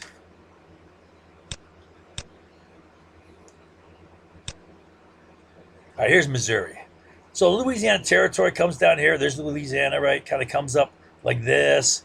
Kind of comes up like a funnel here, going to this area here. Right, that's kind of Louisiana Territory. And it says that there'll be no slavery above the southern border of Missouri, right? Except for Missouri, right? Right. So what does that mean? Missouri wants slave, but the only thing else that can go in Louisiana Territory is really Oklahoma, and that's Indian territory at this point. That's Indian country. Okay. After the Indian Removal Act, right? That became Indian country. It was 1830. Moving the Indians west of the Mississippi. All the Indians down here, they're dumped over here. Big chunk of them died on the way, right? Remember the Trail of Tears? 1 out of 4 died. All right, so what that means is all this territory here is going free. That's going to be a major shift in political power, right? That's a dominant shift in only Oklahoma, which is Indian territory at this time, is going to go slave, right? All the rest is going free. Okay, that's 1820 Missouri Compromise. Right, then you had the Mexican-American War. Right, Mexican-American War is how we got all this territory here: California, Nevada, Utah, part of Wyoming, part of Colorado, coming down here, Texas, right? All this New Mexico, Arizona, right? A chunk of Oklahoma and Texas. Okay, Texas went slave, right? But now the 1850 Compromise said, one, California's going to go free, right? And all this territory here will go either free or slave. All the rest of the territory, all this territory here, this is Utah territory and New Mexico territory here. All that territory is going to go free or slave based upon popular sovereignty. That's a principle that was introduced by Stephen Douglas, a senator from Illinois. And basically, as part of the compromise, it says, okay, so this section here went slave. This is going to go free. All the rest, well, they get to decide for themselves. The people of that territory will decide for themselves either through referendum or through state legislature, which is the people representation, right? All right. So that developed the principle of popular sovereignty, which is important, because that became the basis of the northern and southern democratic split coming up. All right. All right. So 1850 Compromise, free, California be a free state. The rest of Mexican secession territory based on popular sovereignty. Plus, he came up with the Fugitive Slave Act. They figured, well, the fugitive slave clause in the Constitution needed beefing up because there's people who are getting, past it with local legislation, whatever. So you need to beef it up with the Fugitive Slave Act. All right, and then in 1854, you had the Kansas-Nebraska Act, which nullified the Missouri Compromise and said basically you can have slavery above the southern border. That's a 3650 line, southern border of Missouri, based upon popular sovereignty. Okay. All right. All right. Then you had the 1857 Dred Scott case, which removed any legal opposition to slavery in the North. So now it's legal to have slavery in the North, according to the Supreme Court ruling. Right? Still, it did not circumvent the principle of popular sovereignty, and the majority of people in the new territories did want slavery because it threatened to take away jobs, to lower wages, take land opportunity, right? And this became the basis of the split of the Democratic Party in April of 1860. So let's take a look if that's coming up next here. If you can't remember. All right. All right. Oh, okay. Another thing is, except for the possibility of Oklahoma and New Mexico, the overwhelming new territories were going to become free. They wanted to become free.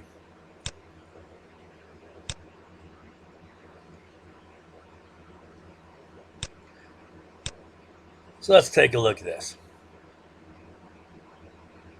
So these are the free states here at the time of the Civil War. Right, here's the slave states. Right now, Indian Territory could have gone slave. Right, New Mexico could have gone slave. Right, this area it says this is slave territories, but this is undecided, and they would choose to become free. Right, as a free state. Why? Because there's mining opportunities in Nevada. There's silver mines, some gold mines, but a lot of silver mines. Where was the hell was that? Was it Carson City around there? Right?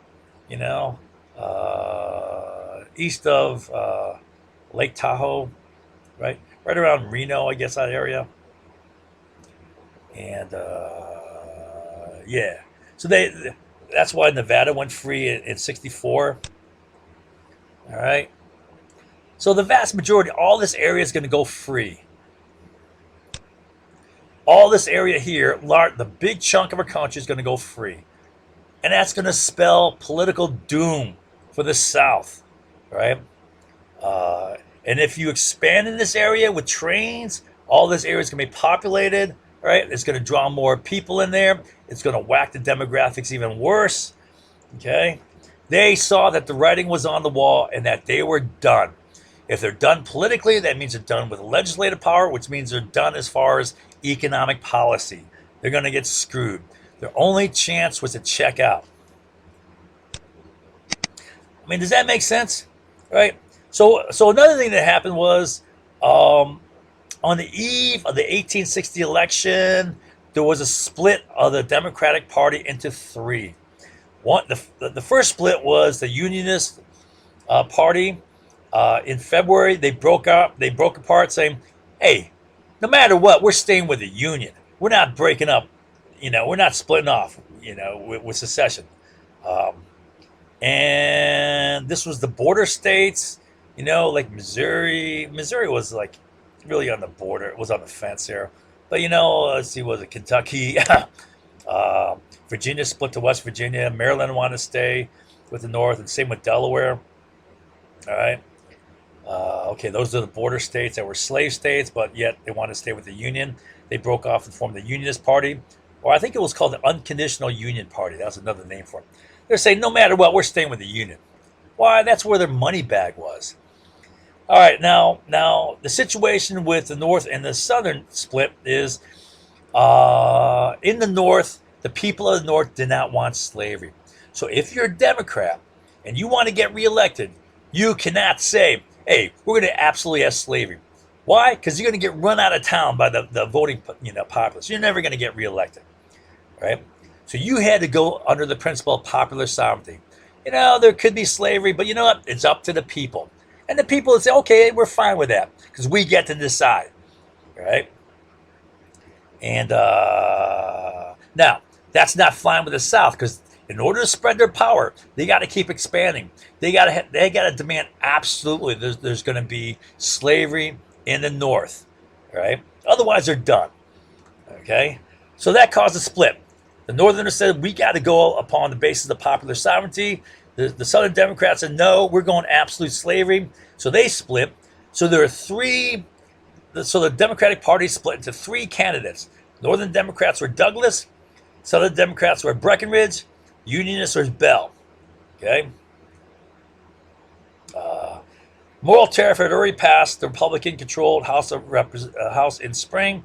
Then, with the 1860 election and the clean sweep by Republicans taking the House, Senate, and President, there's no stopping the Northern economic policy, which would kill the Southern cotton plantation economy, right? So their only hope was to secede. And Southern states immediately started seceding, crying, the North is trying to free the slaves. Let me show you what happened with the presidential election.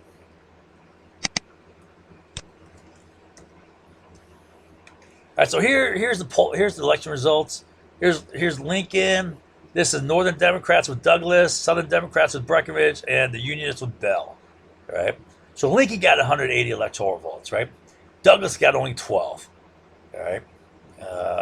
Most people are voting for him in the North. Douglas was the Northern Democrat. Breckinridge got 72.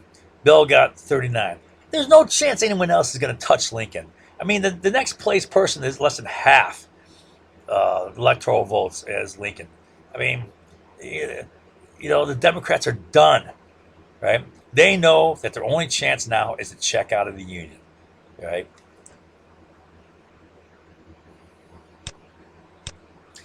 All right, so they're done politically, right? Which means they're done economically, which means they got to get out of the Union, and so they start seceding, and they're all crying. They're trying to free the slaves. They're trying to free the slaves. Okay, but no one was trying to free the slaves. Why would they try? Why would they yell? They're trying to free the slaves.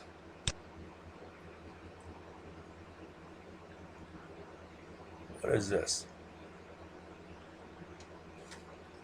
I got something here.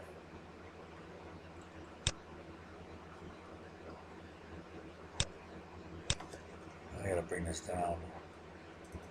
Oh, all right. So evidence that Southern elites use racism to manipulate the poor white Southern whites, who were the vast majority.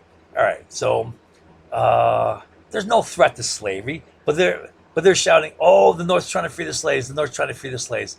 Now, why are they doing that? I'm saying it's fear mongering, right? They're using scare tactics, right? So here's the situation: the rich ruling elite in the South know that they are done. Their only hope is to check out of the Union. Politics are done forever. It's only going to get worse for them, all right? And their only hope is to check out of the Union, but to check out of the Union means war, right? And they're too small. They're only less than 1%, right? They can't fight this war. So they got to get all the Southern masses to fight the war, right? Well, how are they going to do that, right? How are they going to get the Southern masses to fight for them? Most of the Southerners hate the rich plantation owners, right? Well, they're gonna use scare tactics. They're trying to free the slaves. If you try to free the slaves, right? If the real fear is they're trying to free the slaves, right? Whites' only sense of self-worth was they're superior to slaves, right? And then they're going to fear that the slaves, once free, they're going to compete for their jobs, take their jobs, which means they're going to take their homes, which means they're going to take the food off the tables and so forth, right? So let me tell you about the history here of Southern white manipulation of racism, right? So it starts, you can go back as far as Bacon's Rebellion.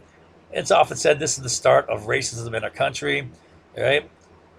Bacon was this landless wannabe. He wanted to have land, become someone, right? To do so, he had to wage war against the Indians, and to wage war, it has to be approved by the elites then, who were the plantation owners, right? They held the political power, and they're the ones who would be financing most of this war. So they're like, nah, we got what we want. We don't want a new war, right? Bacon wants a war with the Indians because he wants to get their land, right? So what he does is he wants to undermine the political power of the white plantation owners, and he uses slave rebellion against them. He whips up all the slaves and says, "Ah, yeah, overthrow your masters, the bastards. They don't deserve to be, ruling you as slaves." Now, the slaves back then weren't just black people; they were white slaves. Now, most of those slaves were indentured servants, so they weren't permanent, but they were slaves nonetheless for the time being. And some of the whites were actually, for whatever reason, fell into chattel slavery. They were bought and sold as slaves, right? Just like the blacks, right? So he gets them to overthrow the plantation owners, and there was a lot of bloodshed and so forth. It was really bad for them. So to prevent this from happening again, the white elites used race in order to split the slaves, the white slaves from the black slaves, right? It was divide and conquer to weaken them, all right? And then after that, the plantation owners strove to convince the poor whites to overlook how they were being exploited by the slave economy, that they're poor as dirt. They're just as poor as slaves, right? They weren't much better off than slaves. Uh, while poor whites earned little money, they were given what's called a psychological wage. They're treated with deference. They're admitted to public functions. They may be dirt poor, but they're allowed to public functions. They're allowed to vote, made to feel superior just due to their whiteness, right? So this is their sense of self-worth based upon that they're white. All right, to keep poor whites from forming coalitions with enslaved blacks, the white elites had to teach whites the value of whiteness. Thus, white elites fueled white superiority as a means of divide and conquer, splitting the poor whites from the slave blacks. Now, there was no political move to abolish slavery. We went over that, right? There was no effort behind that. There was no backing for that. Um, this was manufactured by the Southern elites as a scare tactic to manipulate the poor Southern whites to fight for them. The rich plantation owners knew the political reality and that they had no future in their union. They were done politically, right? Which means they're done economically. The only way they could maintain the system that brought them great wealth, they're richer than the rich in the North, right? Was to secede. That's the only way they can continue. To secede meant war, and they were too few to fight. Less than 1%. Therefore, they needed the Southern masses, the poor whites. Just as they had used racism in the past to manipulate the masses, they would use it again as scare tactics to mobilize the whites to fight by attaching self-interest, right? Right? The whites are not going to. They say this is now our interest, right? They're going to free the slaves. We can't allow this. All right. So I've heard people say this. Oh, the absolute proof that that the war was fought to free the slaves is a fact. That's what all the southern states are saying. That doesn't mean jack. God, whenever someone says that, I just want to slap them in the face. Say, no, it's not possible that you're really that stupid. All right, I'm serious. Right? Oh yeah, that's a man. You think people always say what their intentions are? I mean, come on. Right? Grow a brain. Right? So there's no proof that there's any effort to free the slaves. There's no political will. Right? Nothing's being done. They do everything the opposite. Right? So why is the South going off? Because the Southern elites know that they're dumb and they got to fight a war, and they can't fight a war by themselves. They got to scare up support. Right? Uh, one of the greatest ways of starting a war is using fear mongering. That always works. People always are suckers for that. So racism was emphasized for divide and conquer after Bacon's rebellion. Racism was emphasized to keep the poor whites content in their poverty, right? And then with the Civil War, racism was emphasized in the Civil War to get poor whites to fight for white elites, thinking that they're protecting their status, right? Their sense of self-worth, right? And their way of life, protecting their jobs, their homes, the food on the table, whatever, from black competition. And then if that wasn't good enough, remember I told you, they passed all sorts of other laws. to corner whites, to force them into fighting, right? All right. So I think I covered everything there. Um,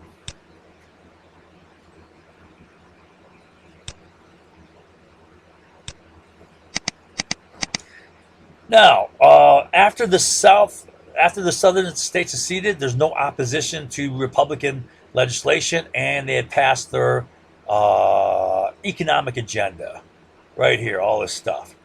So let's take a look at this stuff here and see how that worked.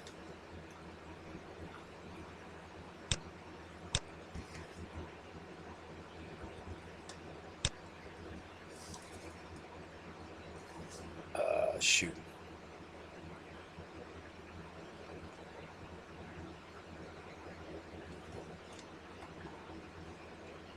Yeah, I don't know what I just did here.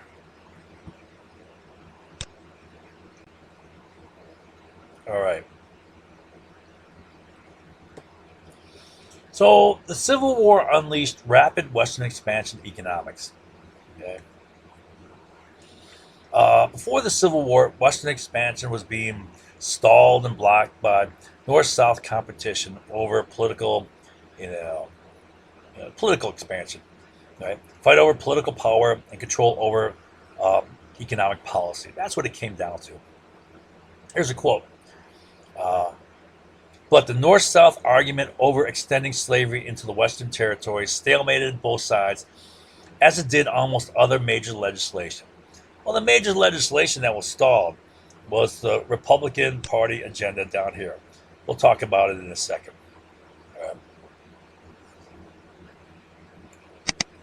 So I want to try to explain what Western expansion really was. Uh, so with the Civil War and the elimination of the Southern opposition to the North's political economic agenda, Western expansion was set free, and that resulted in kind of what's called the Gilded Age. You know, it was a period of the greatest economic growth in our history, 4 or 5% economic growth. Um, so the northern industrial interests wanted Western expansion to support their industrial production and growth, much in the same manner that the European colonial expansion supported their industrial growth. Right? So really, you can say that Western expansion was like European colonial expansion. Only we did it in our own country, where the West was a colony and the home country was the East Coast industrial manufacturing. So let's take an example of a European colonial situation. You know, in the last quarter of the 19th century, there was a race to carve up the world into colonies. If there was any territory not left, you know, they scooped it up. Now let's take Great Britain, for example. Great Britain was an industrial country with very resource poor. They had industries, right? They had a bunch of advantages, naval power, merchant fleet, whatever. And they used their colonies for raw materials. So they expanded into the colonies, got raw materials, right? Used that to produce manufactured goods, and then sold those goods to those colonies, right? Making profit along the way.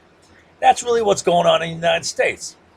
So the West was the raw material resource center for the East Coast industrial center. The West is expanding out this way, right? Building railroads, going into new territory, building towns, and then developing the resources.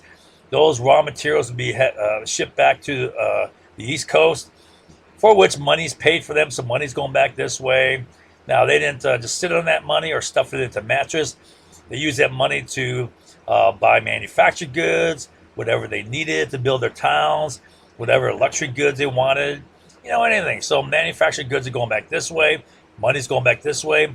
You see how money here is being circulated back and forth, right? Right now, that just shows you the idea behind the whole economy in very simple sense. The gross domestic product is a function of the money supply times the velocity of money. So how much money you have out there and how much is being, you know, pushed back and forth determines the growth of your economy, right? So I want to talk about how the Republican economic agenda, which they passed because of the Civil War, all worked together. All this stuff that the Southern opposition was blocking.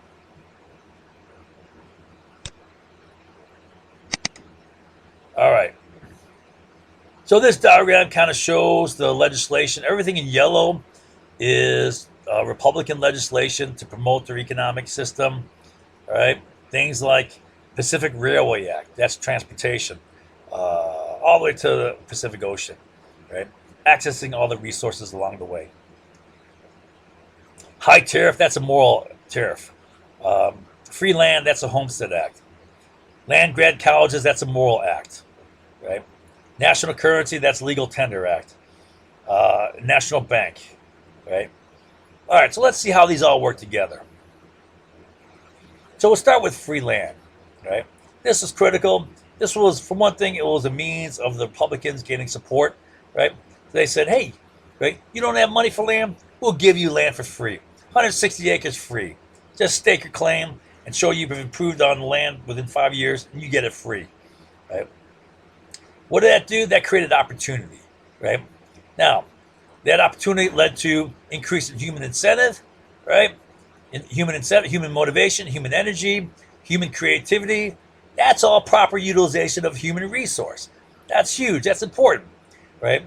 You got to design a system which maximizes the motivation of people, right? Why? Because they're the shaker and movers. They're the ones who create things, invent things, right?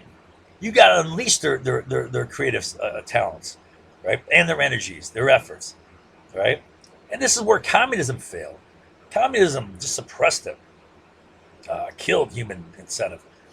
And why? Because people are fundamentally self-serving, right? Well, why not tap that, right? It's called enlightened self-interest, right? Well, you tap and utilize that, right? Okay. All right, so that's doing that. Now, also with free land, you're helping solve the problem of overcrowding in these urban centers, these cities. You got all these people flooding through Ellis Island, right, going to New York, then maybe Boston, Philadelphia, whatever, right? All the urban centers, and you have problems with influx of immigrants causing urban overcrowding, overpopulation, lack of housing, right? Unemployment. These guys forming gangs and crime, poverty, all sorts of problems in these cities, right? Well, by having Western expansion free land, you're providing like an overpressure relief valve, letting them blow off steam, right? Let them go out and do something productive, give them some opportunity. And at the same time, by giving away land free, you're undermining the power of the Southern plantation owners, right? There's no chance that they're going to dominate and monopolize all the land, which means they're not going to monopolize all the political power. Right? They're not going to get a foothold in the north, right? Why? Because you give the land away free to people who can't buy it otherwise. Who's got the only financial means to buy up the land? These rich, super rich Southern plantation owners. Well, you just undercut their power by giving the land away free. And another thing is, if you're going to expand the territory and develop the resources, well, you got to kick off the Indians. To kick off the Indians, you need some military operation, right? But then after the military operation, if you don't populate the land, well, the Indians are going to just move back. You can't keep military operations there forever, right?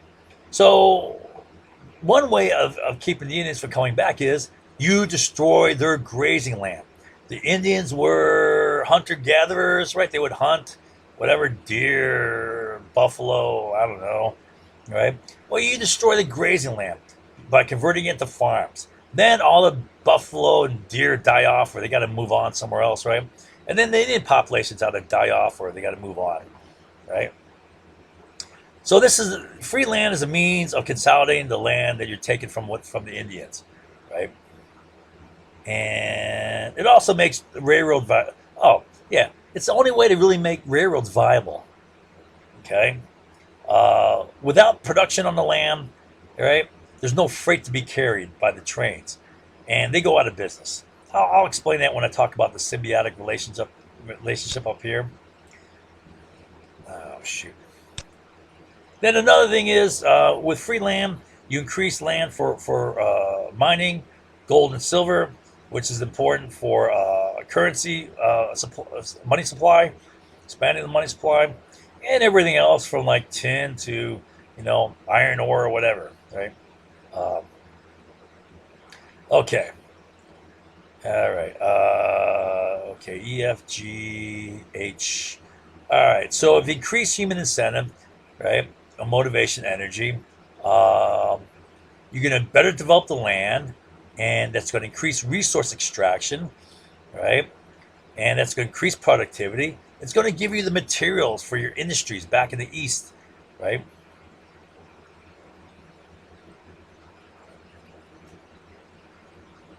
And a big part of this was railroad land grants. Why do I have this here? Okay, so the railroads, part of the Pacific Railway Act, right, was that these railroads would get these huge grants of land. So if you're a railroad company, you say you're going to build out somewhere. Here's an example. Here's the Northern Pacific Railroad, kind of going through the Dakotas here, right? And here's Montana, right? Look at. Here's the state of Montana. Look at all the land they got. They got at least a third of Montana. One railroad company has about a third of Montana, and look at where it's located. It's located on either side of the proposed tract of land. All right, right. Now the idea is this. So I guess I'll talk about symbiosis here. All right. So a railroad is a speculative venture, right? They're building railroad into territory with the future hope of making profits through carrying freight and passengers, right? Which means you got to develop that land out here, okay? Right? And you got to get population centers so people move back and forth, all right? Now, the railroad's starting off with no money. So what the government says, we'll finance your means of developing your railroad by giving you this land. So you can sell the land. If they sell the land, they'll get some quick cash in their pocket. They can build a railroad, buy the materials and pay labor to build a railroad, right? Or if they don't sell the land, right, what they can do is use the land as collateral and sell bonds, IOUs, and either way, you getting quick cash from selling the bonds. So you got cash to operate, using the land as collateral to sell the bonds, right? Now, once you develop that land and people start producing on it, they're paying you freight charge, right? So you're making money at the same time, right? The only way that you can develop this land and produce on this land is if you have a transportation means of getting it to market. So the people who bought the land and produced on the land, they depended upon the railroad. But so likewise, the railroad depended upon people producing for freight, right? So they went hand in hand, and there was a symbiotic relationship. That's what this is all about. So you develop the land, increase research extraction, increase productivity. You got to get more raw materials and building materials and food for the East Coast, right? You need to support a manufacturing industrial society on the East Coast. And then you get the Pacific Railway Act to build these railroads. You have railroad construction and train manufacture to support transportation of goods and people, support commerce. But this fuels industry and jobs, steel industry, coal industry, mining, iron ore, and increase. So you have increased. So that fuels your industry and manufacturing, right? Uh, okay. What the hell? Peace. Right. Increased consumption and demand for manufactured goods, right? That also fuels industry, right? And also another thing is when you build these railroads, the technology back in the day was uh, uh,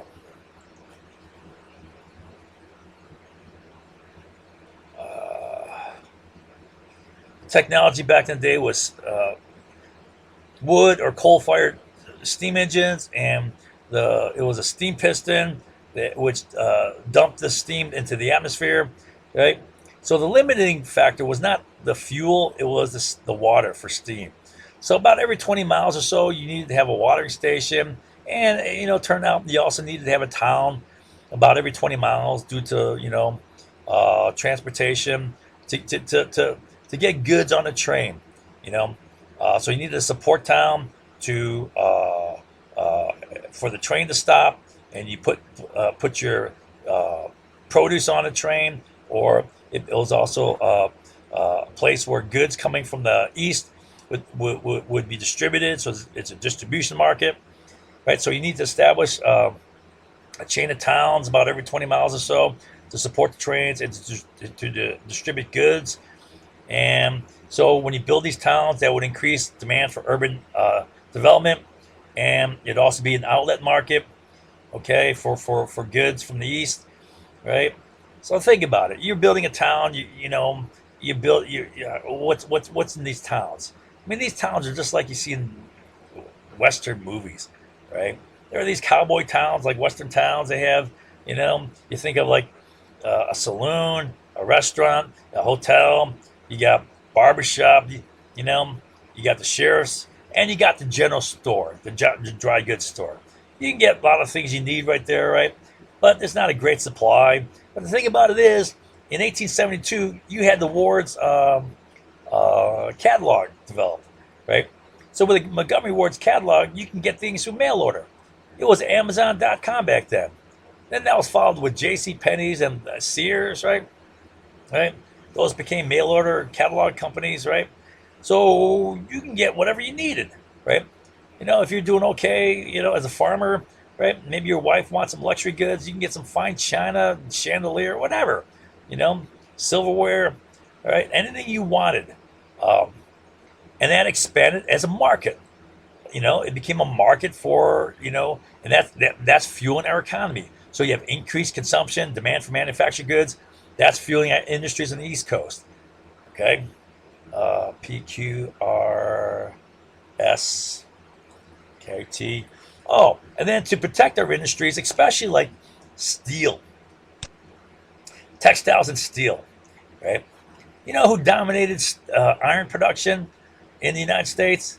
Not the United States. It was Great Britain for a long time, right? And then once you got these tariffs, that shifted to the United States, right?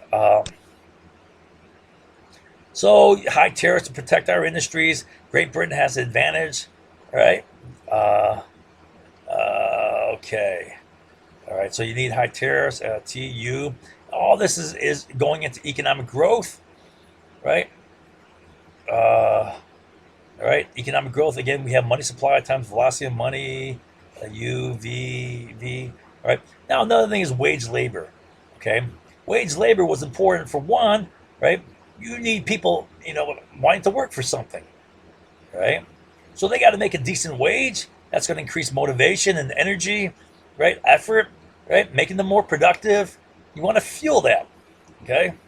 Fuel their efforts, fuel their productivity, but let them earn something, okay? At the same time, when you pay them a wage, that increases their disposable income. That's D1, demand for final consumption, right? What does that mean? That's fueling increased consumption, demand for manufactured goods, which is going to fuel industrial manufacturing, which is going to lead to economic growth. And this is one of the big failures of the slave system that drove down wages. People didn't have money. How are you going to support a manufacturing industrial economy when people can't buy squat, right? That's one of the threats today. There's too much of a divergence in disparity in wealth, right? That's what's feared anyways. You got major economic organizations like whatever, World Trade Organizations, saying stuff like that, right? But listen, one of the future problems is, the divergence and disparity of wealth, right? You got to maintain suitable D1 here to fuel your economy. Okay, WX, UVWX. All right, so then you got a national currency. Now, the currency situation was whacked prior to the Civil War, right? It wasn't until '62 that you got the greenback national currency. That's right here, Legal Tender Act, right? And the reason why is when you have a trusted, reliable, standard currency, that increases transaction, that increases security, that decreases risk, right? Makes things more predictable. And a problem with was the prior to the Civil War, there was an era called the Wildcat banking era. You know, between like Andrew Jackson, 1832, whatever, to Civil War, right? You know, what happened was there was no national currency, and banks issued their own notes, which became currency. Those were, traded as currency, as, as money, right? Now, the thing about it was, there's a number of problems. One problem is they were easy to counterfeit, right? So that created problems in trusting the reliability of this currency, and that throws a monkey wrench into transactions, which throws a monkey wrench into production, right? If you're not going to have a transaction, you're not selling stuff. If you're not selling stuff, you're not going to produce stuff. That's just the way it is, right? And so that was a problem. Plus, there's also variability of, the value of bank notes, right? The further you go away, the less the value, right? So if you have bank notes, if you're in Washington, D.C., and you have bank notes in Kansas, those bank notes can be worthless to you in Washington, D.C., right? And another thing is the value of those notes varied with, anticipated or perceived solubility of that bank. And people thought that bank was going to go under. Well, the value of those notes are going to go down, right? So all this made transactions very tricky, right? Internal, external transactions tricky, right? So by having this national currency, and it decreased risk in transactions, made things more predictable, right? And that increased the volume of transactions, which goes on to increase the volume of production, right? All right, what am I saying here? U, V, W, X, Y, Z, Z. Oh, okay. And then national currency itself increases volume of transactions. Okay, yeah. And then we go to A, national currency. Well, you also expand the money supply, and avoid deflation. Okay, well, okay. So here's where the national bank comes into play, and this was limited by the fact that, basically from 1873 with the Coinage Act and the Convertibility Act, what was it, 1879? You had convertibility between greenbacks and gold. All right, basically put us on the gold standard. All right, now the gold standard was a problem because it limited the growth of the money supply. Right, the money supply could only expand as much as the gold supply in case there was, runs on the bank, people cashing in their dollars for gold. All right, well, you had to have that gold on hand, right? Otherwise, you run into big problems if there's a run, right? So that the limitations on the expansion of gold limited the expansion of the money supply, and that limited the growth of the economy, because as the economy grows, you're going to have increased demand for money, and the money supply should increase about the same, right, or pretty close. Otherwise, you're going to have too much demand for too few dollars. That's going to drive up dollar value, which is going to drive down price, because as dollars get worth more, price will go down, and that's deflationary, and that puts a lot of people out of business. I don't want to explain that, but farmer. Let me give you a quick example. Let's say you're a farmer. You're working on loans, right? Because you're dealing with capital that's beyond your ability to finance yourself. You got to buy a lot of seed, in the spring, fertilizer, whatever. You got to buy. Make sure your equipment's all working, your machines, and takes a lot of money, which you don't have. So you take out loans. So you take out these loans, right? And then if you got deflation, by the time harvest time runs around, well, prices have fallen, right? So prices have fallen for your whatever it's wheat or whatever, your cattle, right? And then you can't pay back your loans. And then you go out of business, right? So that's one example of how deflation is bad, and that's in fact one of the reasons why the Federal Reserve Bank tries to target about a 2% inflation rate, because it's because that little bit of inflation benefits investors, right, and encourages productive enterprises and investment, taking that risk. All right, the prices are going to go up, right? So you're going to make a profit from your investment, and also the prices of your inventories will go up as they're just sitting there, right? All right. So it encourages people taking, productive ventures, right? Taking a risk.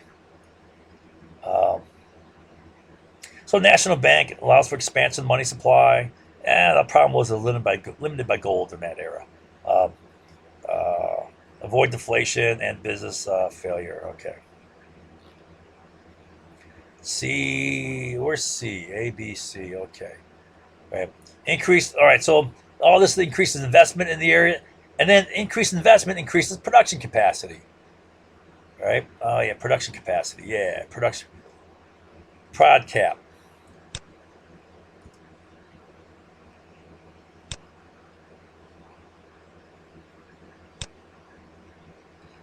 Oh, one thing I forgot is these land grant colleges, right? So that was for increasing knowledge, to increase resource use and transportation. You know, so when you go out and you start using your land, you don't waste your soil and water, right? You have proper water and soil conservation, right? And you have better animal husbandry knowledge, right? More scientific know-how as far as animal production, right? And all this, and then you have knowledge for engineering to build transportation infrastructure, bridges, roads, train tracks, canals, whatever, right? And all this is increasing skills, right? And skills, right here, your human resource is a huge element of production capacity. It's not just machines, right? It's people, right? It's people who invent machines, make them better, okay? Things like that, right? Make new products. Um, they're a benefit to our economy. The Elon Musks of the world. Um, okay, so right, so that increases your industry, manufacturing, increases your production capacity, increases the amount of value added, and you got to protect it because it's an infant industry. So you need the high tariff, right? Now, once you're an established economy, high tariffs can be bad. High tariffs can be bad for the world economy, right? You don't want to go this direction, right? It's like Great Britain. They went to free trade because those are to their advantage once they got developed, right? Okay. Let's see, where are we at here? All right. I'm not doing this too clearly. All right. So I think I'm done with that.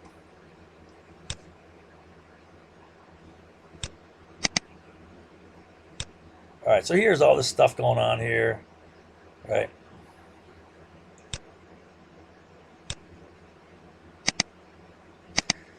So the Civil War unleashed Western expansion economics, which was the engine for the economy up until 1893 when things tanked, right? And what I want to do, I guess now I'm going to go into Southern. The reason why the Southern opposed Western expansion economics, I think I've made it pretty clear why they opposed tariffs, but they also opposed Western expansion economics. Yeah, I want to get into that a little bit. I guess that's about the last thing I want to cover here. So why did the South oppose it? So here's a quote, Fred Weaver again. The Southern Bloc succeeded in blocking a range of Northern-sponsored legislation considered to be important for the continued development of Northern industrial and agrarian economy. Right? That's that, East here and West, symbiosis, the alliance. The legislation that Congress passed without Southern participation during the Civil War was vital to the pattern and pace of westward expansion movement. Remember, I said how the Civil War unleashed Western expansion by making this legislation possible. All this stuff unleashed Western expansion. Right? So Weaver is getting it like I get it. Right? Now, after the Civil War, rail expansion exploded from 30,000 miles in 1860 to 140,000 miles in 1890. Right? What is that? That's 3.5 times more. And by 1914, the eve of the Civil War, to 250,000 miles. Right? Not counting mileage in rail yards. I don't know how big that is in rail yards. Right? So Southern opposition to so just as the South opposed Western expansion, they also opposed projects to improve the Great Lakes transportation, like dredging Sault Ste. Marie here, right, to improve traffic between the lakes, and then also dredging the St. Clair River here to improve traffic between, was that Huron there, and Erie here. Okay, there's Detroit choke point there. Uh,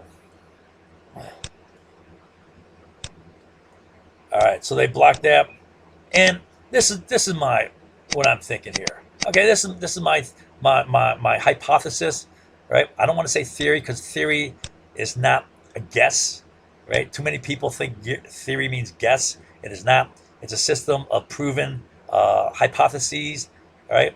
That go into a system, a whole systemic integrated system, right? So this is my guess, right? This is what I'm thinking, right? So Western expansion and also Great Lakes expansion. Well, what's that going to do? That's going to increase the wealth in the north. That's going to increase opportunities, right? And then what's going to happen? You got to increase wealth. You got to increase opportunities in the north. Well, you're going to get more people moving in, right? Does that make sense? That's where the jobs are. That's where, right? So it's going to draw more people. And what does that mean? That's going to shift demographics. Now, already the north is dominating 2-1. It's just going to get worse. They want to block that, right? Now, you get all these people, you get wealth, you get opportunities, you get immigrants coming in, hoping to get opportunities, demographics. Well, they don't want these slave plantation owners coming in, buying everything, right? They want to have jobs. They don't want slaves. So they increase the demand for free statehood, right? And all this, the demographics and the wealth, that means, and demand for free statehood, that means you're going to have an increase in northern political power, all right? This is common sense. Right? And the increase in northern political power means relative loss of southern political power. If they lose political power, they're going to lose power over legislation. If they lose power over legislation, which is the laws, which are tariffs, for example, it's going to result in the demise of the southern economic fortunes, the southern slave plantation, cotton, empires. They're done, right? So blocking tariffs went hand in hand with blocking Western expansion economics. So this was blocked by the South because it's going to make the North rich and more populated, which means more political power, and they're done. They're done already. All right, so the last thing I'll show you is kind of a brief introduction to show how critical Western expansion economics was to the economy, right? Again, a lot of people say that the second industrial revolution occurred with steel, chemical industry, telegraph, telephone, automobiles, oil industry. No, those didn't manifest in the 20th century. Even steel was used almost exclusively for railroads, except for at the very end of the 19th century. There's a little bit the beginnings of used in skyscrapers for steel frames and in ship hulls. But that's small, right? That's just the very beginnings of that. The vast majority of steel went to rails, not just in the United States. For example, Carnegie Steel was the biggest. What was Carnegie Steel's biggest market? Was it U.S. market? No, it was actually the Trans-Siberian Railroad. That was a huge market for Carnegie Steel. And why did he capture that? Because he can make steel cheaper than anyone else, right? So what are they going to do? They're going to buy Russian? No, they're going to buy the cheapest. All right. So this shows railroad expansion, right? And I show in there depressions. Okay. Here's a Civil War. Why did railroad expansion die with the Civil War? Well, because they're busy fighting the Civil War. They didn't have time to build these railroads. All the resources and men were going into fighting the damn war. And then there's a big boom. Why was a big boom in railroad expansion? Because of Western expansion legislation, right? Resource development, moving further west, building these railroads. And then you had crashes, right? So railroads crashes. What preceded the economic crash? In all cases, railroad crash preceded the economic crash. So look at this. Railroads are crashing, economy crashes. Railroads are crashing, economy crashes. In all cases here, railroads crashing, you got a peak here, then economy crash. You have depressions here, right? All right. Now, this is just a visual indicator, but it makes sense, right? I don't care what numbers you use, right? Right? I mean, the fact of the matter is, right? Steel was a dominant industry. You did not get telephones. You did not get automobiles. Oil industry, chemical industry wasn't big. All right. What else? Electricity wasn't big until the 20th century. Right. The dominant industry was steel and railroads. Right. And that went hand in hand with resource production. Those were the two pillars of our economy, right? If they tanked, the economy would tank, right? So they were huge.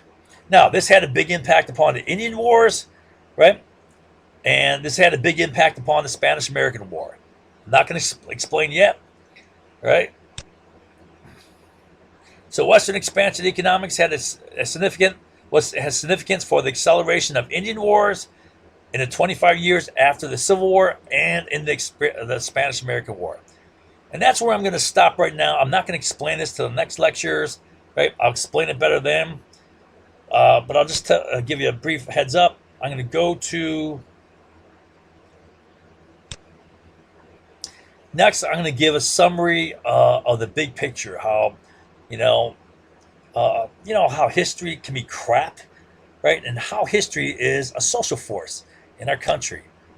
Education is a social force in our country, just like it was intended by, way back in Massachusetts. It goes back to like the 18th century. They're trying to start public education for two reasons: to promote workers as far as being effective industrial workers, and to make a docile people, right? That's not going to cause trouble. All right, I'll stop there. I think it was kind of ragged, but I guess I'll have to do it unless I want to do it again.